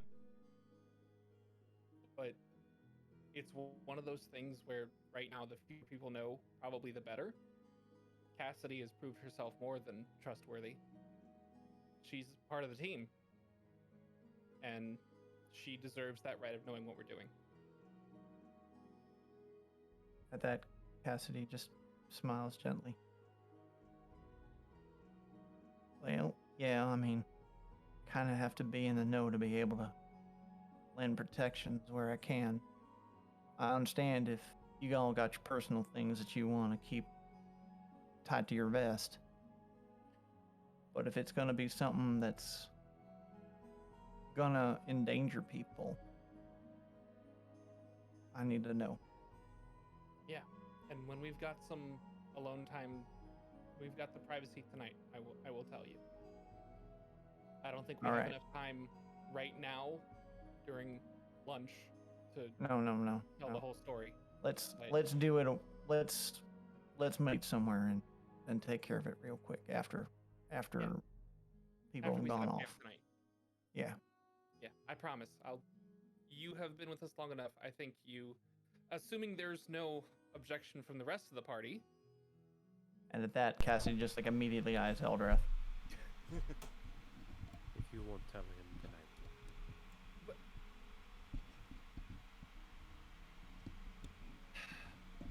Eldrath? Jesse.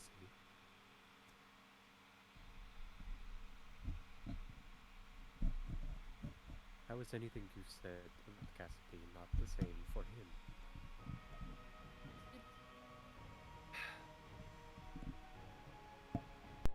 She's... Why are you making this hard? Because it shouldn't be hard. No, if I had...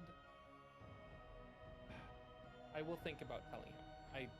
Give me that chance to figure out how. Okay? I think I can add a little perspective to this. And she looks at Eldrath. In a conversation that Jesse, Oli, and I had last night, or a couple nights ago, I did promise myself to help you all out in what you're doing. And he had basically said, excuse me, you got our back, we've got yours. And that was a promise I don't tend to break. Stand by my word. I mean, that's perfectly fine, but Now, I don't recall Crick making any such assertions. By telling them, you're kind of forcing them into that. no. That's why you have to be careful when you start a conversation. You have to ask him if he would be with you no matter what the information was, right? And then there'd be questions and you'd be dancing around it like water on a hot skillet. Why would we dance around something like that at this point? Do you not trust Crick, Jesse? Yes, but for his sake, I don't want to risk getting him involved if it's not necessary.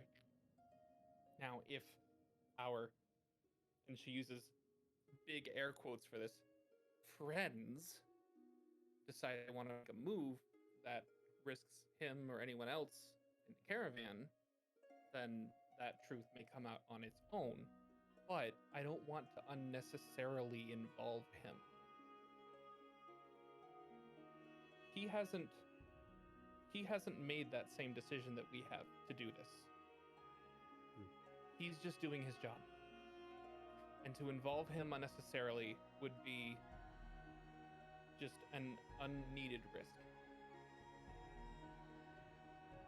Just... Fine. Do what you wish. Eldrath gets up, walks off. Cassidy lets out a little bit of a sigh. Turns to Jesse. Sorry if I put you on the spot with those questions and all. No. But- You have volunteered yourself enough that I think you have earned the right to ask those questions. And that's why I intend to tell you everything. Everything we know, at least. And with that, Cassidy just like smiles and nods. All right. Get the full scoop and then see how far we ride this wagon together. And if you decide it's not something you want to do, we'll respect that. It's kind of a lot. She smiles again. Give him my word. Like it or not, I stand by it. It's what my pa has taught me. And that's the way I'll go to my dying day. And I can respect that. Thank you. So, find me tonight, and we will absolutely have that conversation. Yes, sir.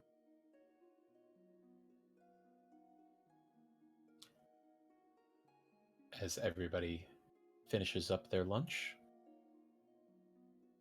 and the caravan gets back in to the swing of things and back on the road. So Go ahead. I was going to say Jesse and Crick walking alongside Fern's cart as her faithful donkey pulls the cart along. They, just casual get to know you kind of conversation. Fern and Crick, you get, after spending time with them, you start realizing that the feelings between those two, definitely a brother-sister vibe. And in fact, Fern, even though she is a small rabbit folk, has the power of a big sister over Yeah. Crick. But you all have a helps pass the time. It's a very nice, fun afternoon chatting with some new friends. Hell yeah. And let's see, Arthurax. Yep. Go ahead and give me a perception check.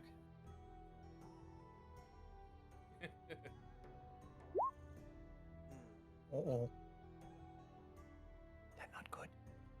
For a split second, you think you see a little blip of black cloak heading back towards the cultists. But as soon as you see it, it's gone. He's gonna take the time to look for Oak anyway. Have a chat with him. Oak is still pulling Lilac's cart as she sits back, kind of sulking a little bit, seeing how her playthings have all left her. Is there a way they can chat while he's pulling? Yeah, he's just not even really bothering him while he pulls the cart, as he just kind of looks over. He's like, "Hey, Hey, a lot of interesting new faces around. yeah. Been talking with a few of them. Have you talked to that tall guy yet? He No, I haven't. he does not talk a lot. He is very quiet. I just sat there and talked for like 5 minutes straight, and the only words I got of him were "yeah" and "huh." Like talking to me on a regular basis. It was wild. Yeah, even Olia tried to talk with them, and they didn't really say much either. You know, and Olia's a little bit taller than me too, so I thought that maybe they would, like, see eye to eye, like literally, Out of all these faces, there's one that has me a little uneasy. Oh, yeah? Have you been talking to this little gnome woman? Jamna, yeah, she's real nice. She's real chatty. Really? Yeah, she's just kind of wanted to know a little bit about me. We were just started talking about, like, how I've been doing this kind of work now for a couple years, and I've been hoping to start a farm someday, and like talking about like all the other people that are in the caravan, and like this particular summer, how this has been going for us. Yeah, it was a good way to pass the time. Has she said anything that sounded a little weird or off? Uh, no, not really. I mean, you get people that like to have conversations when they're in the caravan. Helps pass the time. You're just sitting in the road, on the road for so long. Although, you know what? Now that you mention it, she did ask if you guys have been with the caravan for long, which I thought was a little bit weird. Because, like, why wouldn't she just ask you guys that, right? Yeah. But no, I told them that you've been on for like last like almost 2 months. First trip and everything seems to be going well. I mean, I'm pretty sure Aldrich is going to give you guys a recommendation when we get to Waterdeep. Seems we're the main focus for her, apparently. I don't know about that. I mean, she's been kind of going around with all of everybody else too, talking to them. I mean, I think she's just one of them. What do you call them? Social butterflies. Like a rat in the sewers is what we would call it. That's a little mean, isn't it? I mean, she seems nice. Yeah, I'm sorry. It's just a force of habit, that's all. Well, I just wanted to just check on you, that's all. And Sure. just be careful around her a little bit. I mean, sure. I'd keep an eye out, I guess. And hey, if you want to catch a drink for one of the nights, while we're still together, that'd be nice. I'll look you up. Yeah. Don't do it, and I'll just head back to his cart.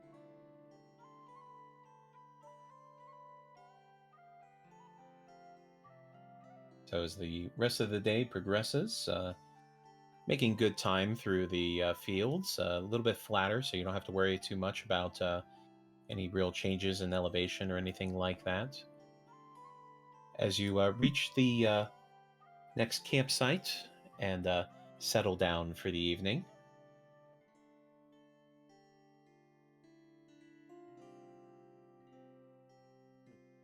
anything anybody would like to do before moving on to the next day?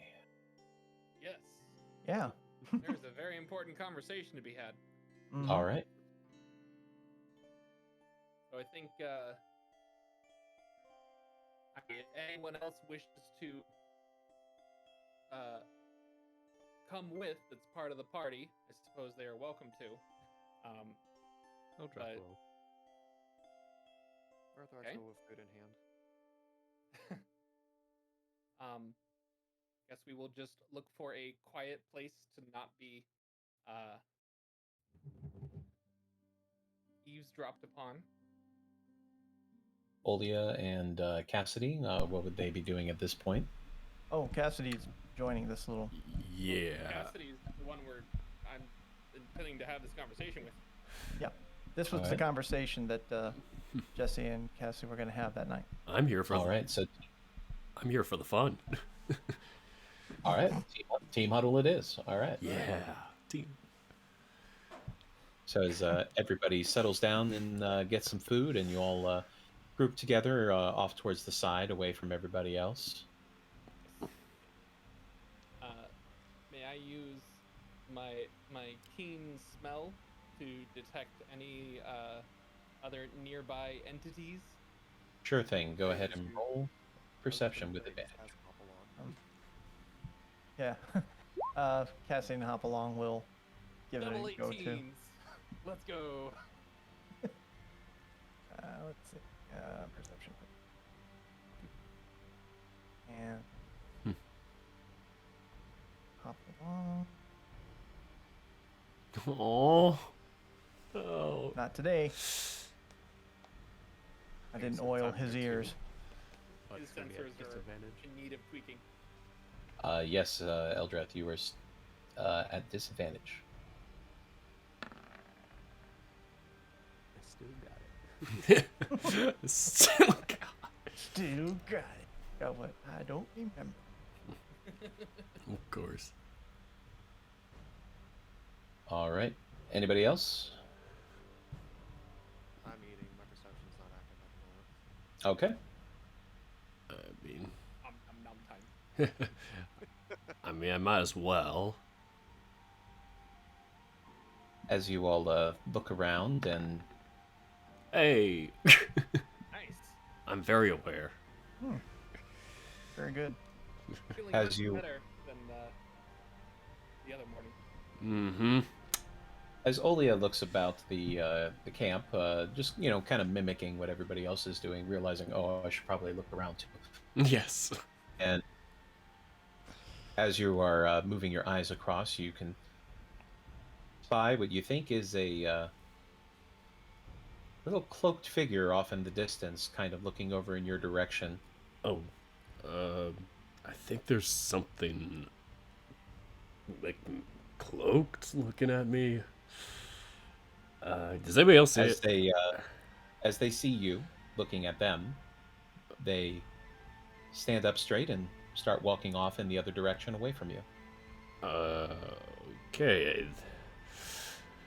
Maybe they just want to listen in. Think I got them spooked away. We may want Good job. to do the short version. Yeah. Yeah, let's get this quick. Got it. Okay. It doesn't happen that anyone in the group has any kind of sound deadening spells, do they? Unfortunately. Just on the safe side? No? Spells? I can barely spell. Never change, Olia. We love you. Thanks. Nothing on my end. Sorry. Okay. That's fine. So, Jesse will sort of give the Cliff Notes version once they're certain that they're not going to be listened in on. Hello, Butternut. This is my talk time. Coming now. Damn it. We got another eavesdropper. Quick, But I get my need gun. it now. Shit, this is our loud cat too. Eldritch Blast. This is just me petting her. Oh no, somebody's cat familiar. Alright. Anyway, yes. So Jesse kind of gives the Cliff Notes version, going all the way back to the attack on Greenus, the encounter with the cult, everyone that we've met up to now, how the whole group met, the face-off in the caves, the cult gathering in the chasm, finding the eggs. This is like literally everything from the beginning. Like this is what we've encountered. This is what we've had to deal with. Like this is what we've learned about what they're doing and why it's happening, what we're trying to stop, but they think they're capable of doing with Tiamat, and like every step we've taken along the way to tail them and quietly try to, stay out of their sight. That's why the disguises. That's why none of us wanted to give our real names, because some of us were already like known to the cult, and if we had stayed ourselves, if we had not hidden our identities, we would have been found out and possibly killed. And some of us have already had attempts on our life. And that was with the fat suit. Okay. Yeah. All right. Bash Arthrex Day. It's bad. Well, that makes a whole lot of sense.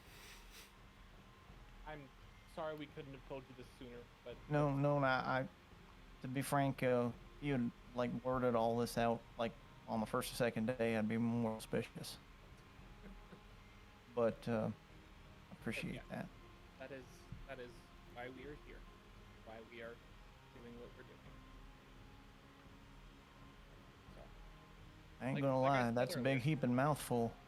like I said earlier, if this sounds like something you don't want to get involved in, I don't think any of us will be, that bothered if you decided you didn't want to be involved. She thinks for just a second. Pa always told me to choose your causes with care. Because you may be called to do something you normally wouldn't do for it.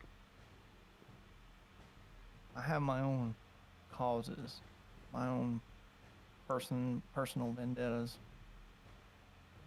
But that kind of doesn't hold a candle to this. This is bigger than my paw, the smithy, this gun, and one thieving gnome. I don't think there's any reason why I would go back on my promise. In fact, from what you told me, it's kind of strengthened it. Because if this all happens, what happens with me, Bronze Spark, and all that ain't worth spit.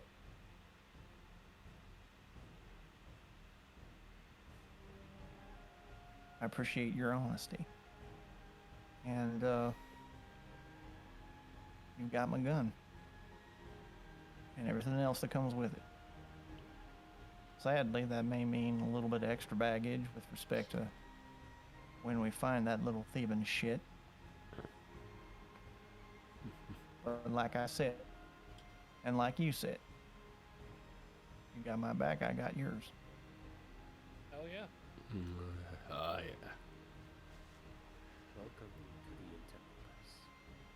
to the Enterprise. Is that what you're calling yourself? That's what Eldrath is calling us. Long We story. just haven't thought of anything better. That don't sound like a positive thing, you know. Hey, just because it doesn't sound positive doesn't mean we can't make it positive. Hey. You know, maybe We'll workshop it. if yeah, we're really gonna give workshop it. ourselves a name. Some a little bit later. All right. So last real quick thing, give me your description of that item. I want to see if So, Zier, the one who left the Mhm. group, had a pendant. He had a pendant and chain. I don't know if you ever got to see it, but it was Nope. pulling up a picture here to remind myself. It was a silver shield pendant with blue in the center.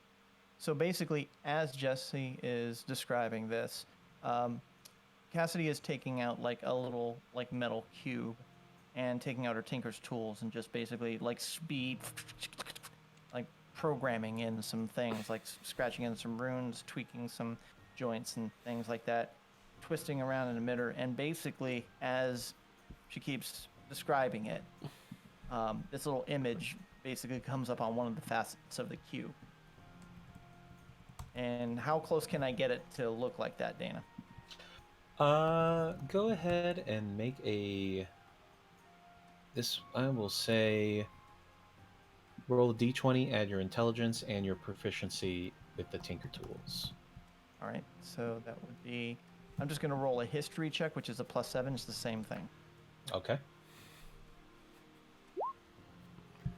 13. Meh. I mean, it's a kind of a loose description. You get pretty close. You got the shapes right, it seems. Mhm. The image of the center is a little bit fuzzy, but you think you got the general gist of it. Kind of like a silhouette. Yeah. More, not enough details on it, but yeah. All right, and this is what we think that little gnome might be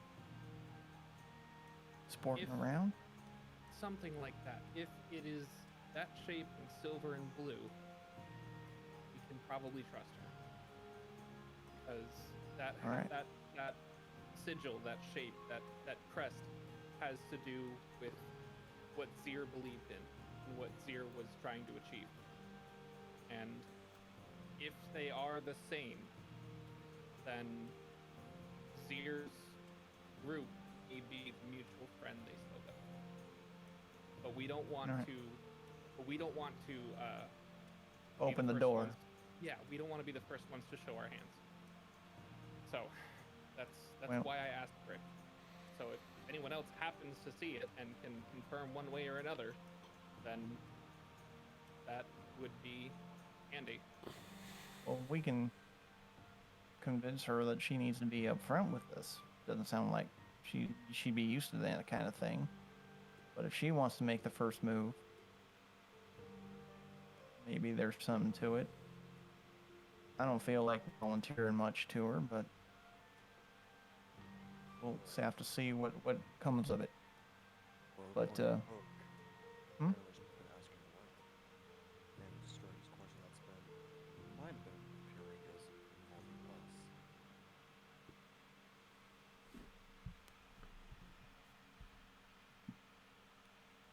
Well, these Whatever- questions. Whatever Sound- was on that silver pendant that she has, it made I'm trying to remember who was the person that she spoke to, that Crick had mentioned.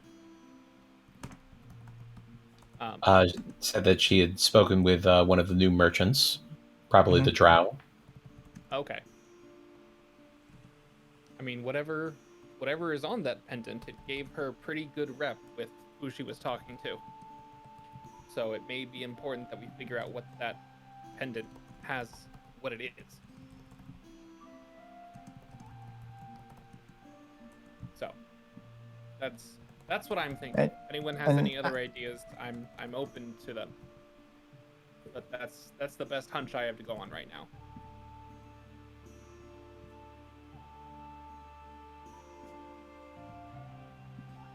Well, the only people around here that we could ask would still be in the caravan, and that might have a wildfire effect of gossip going around that I don't really want to fuel. Me neither. That's why I was hoping, like, Crick could either have another look at it, or one of us can spot it. That's sort of our best bet. I figure for now, kind of keep our eyes open for it specifically and not loop in anyone else. Yeah. They may be asking questions on why. Yeah, that's exactly my thought too. All right. Well, like I said, you got my gun, and I'll keep my eyes open for y'all. All right, thank you. And we get your back too. Thank you kindly. And with that, she'll go back to her rounds before bedtime. But I will retire as well. Don't forget, Jesse. Think on it, yes? I will think about it. It's still one of those things where the fewer people we get involved, the better. For their own safety. We're already dragged into this. We don't need to drag other people in unnecessarily. Or maybe it is necessary. Who knows? Good night. Night. As everybody calms down for the evening and starts heading back to their respective tents to settle down. In the distance, you can hear Hopeful strumming away on his lute as he sings a very soft but almost sad song. I dreamed a dream the other night. Lowlands, lowlands away. My love, she came dressed all in white. Lowlands away.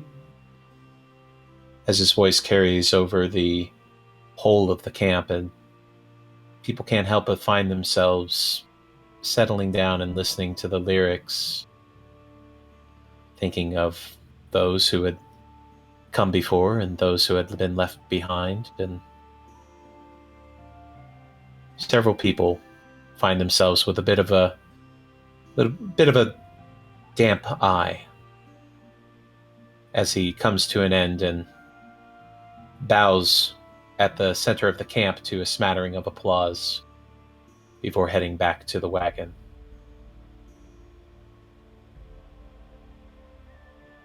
And as night settles over everybody, you swear you can hear the sound of somebody rustling around. Uh-oh.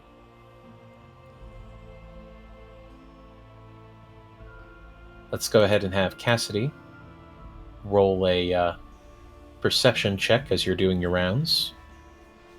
Okay. One for Hoppy, too. Sure thing. Let me get that out for... Oh, boy. Okay.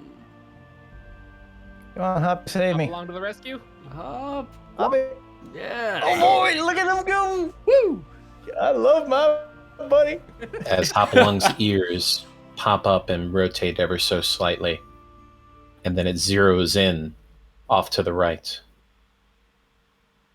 As walking through the camp, you can spy Anders as he walks through and looks over to you, Cassidy, with a little bit of a nod. Good evening. Evening. Sorry to bother you. Just out on a little late night stroll. Well, careful you don't stroll too far, Oh, lest never. lest the guards don't be able to help save you if you need it. Well, we would hate for the guard to not be able to do their job, wouldn't we? I definitely would hate to have that happen. Kind of pride myself on my work. As you should. One should take pride in their work. Miss, Cassidy, was it? Cassidy's good enough. Cassidy. Thank you for keeping an eye out. Hopefully it's a quiet evening for you. So far, so good. As he Go ahead. just smiles a little bit. There's something you needing from me? Just a warning. That gnome has been wandering around our group. I've already advised her to keep her nose out of our business, but I would like to make a formal complaint with the guard as well. Has she done anything untoward to you? No. However, not exactly coming forward to speak with us. Kind of hanging back, which seems suspicious to me. Yeah, I can understand that. People hanging back do seem to be a bit suspicious. Indeed. I'm glad we can see both the merits and the detriments to this action.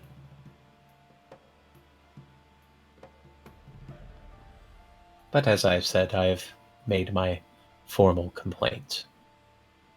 You have a good evening, Cassidy. You too. Out of character, did he ever? I think he gave the name when we were stopped at that one place, right? He did, yes. Okay. You too, Anders. As he reaches a hand over as if to pet Hopalong. Such And an Hoppy odd just like creature. Hoppy just like turns his head, like snaps his head. Oh. Not very friendly, is he?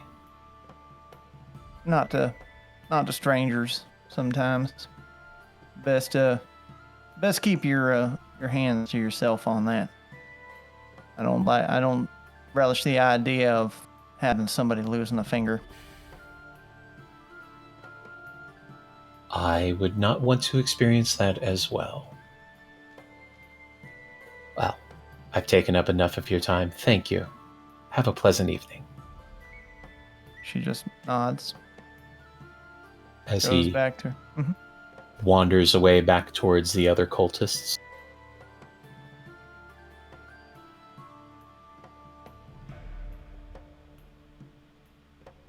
What time of night is it? It is just before midnight. Okay.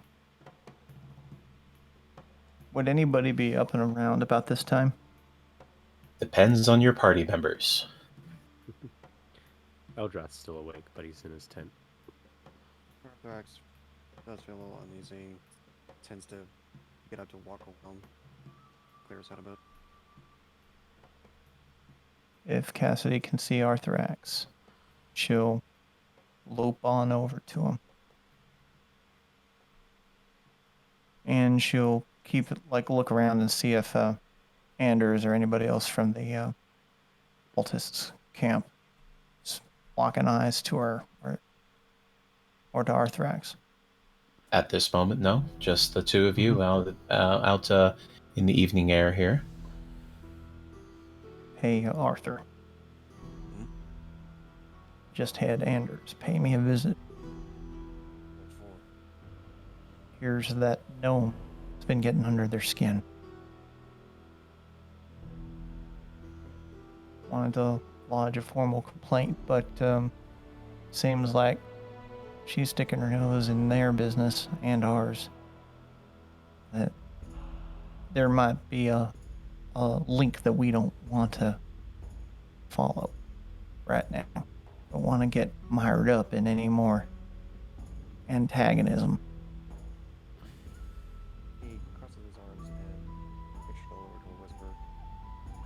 I asked that to try and check on them for us. See if she can get a better look getting closer than we could. My God, out of character. I thought Olia did it. That's why I said Olia before. What? Oh my God. Okay. What did I do? Oh no. Never mind on that. Okay, I just brain went. Okay. What's like? Yeah, come on. I just didn't hear it right. Okay.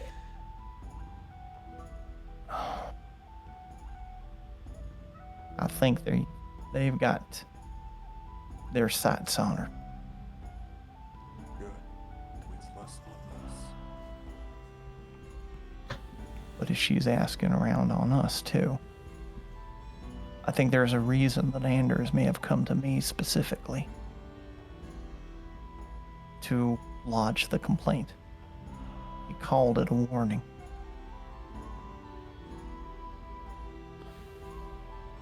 Well, if she's as good as she says she is, she may be okay.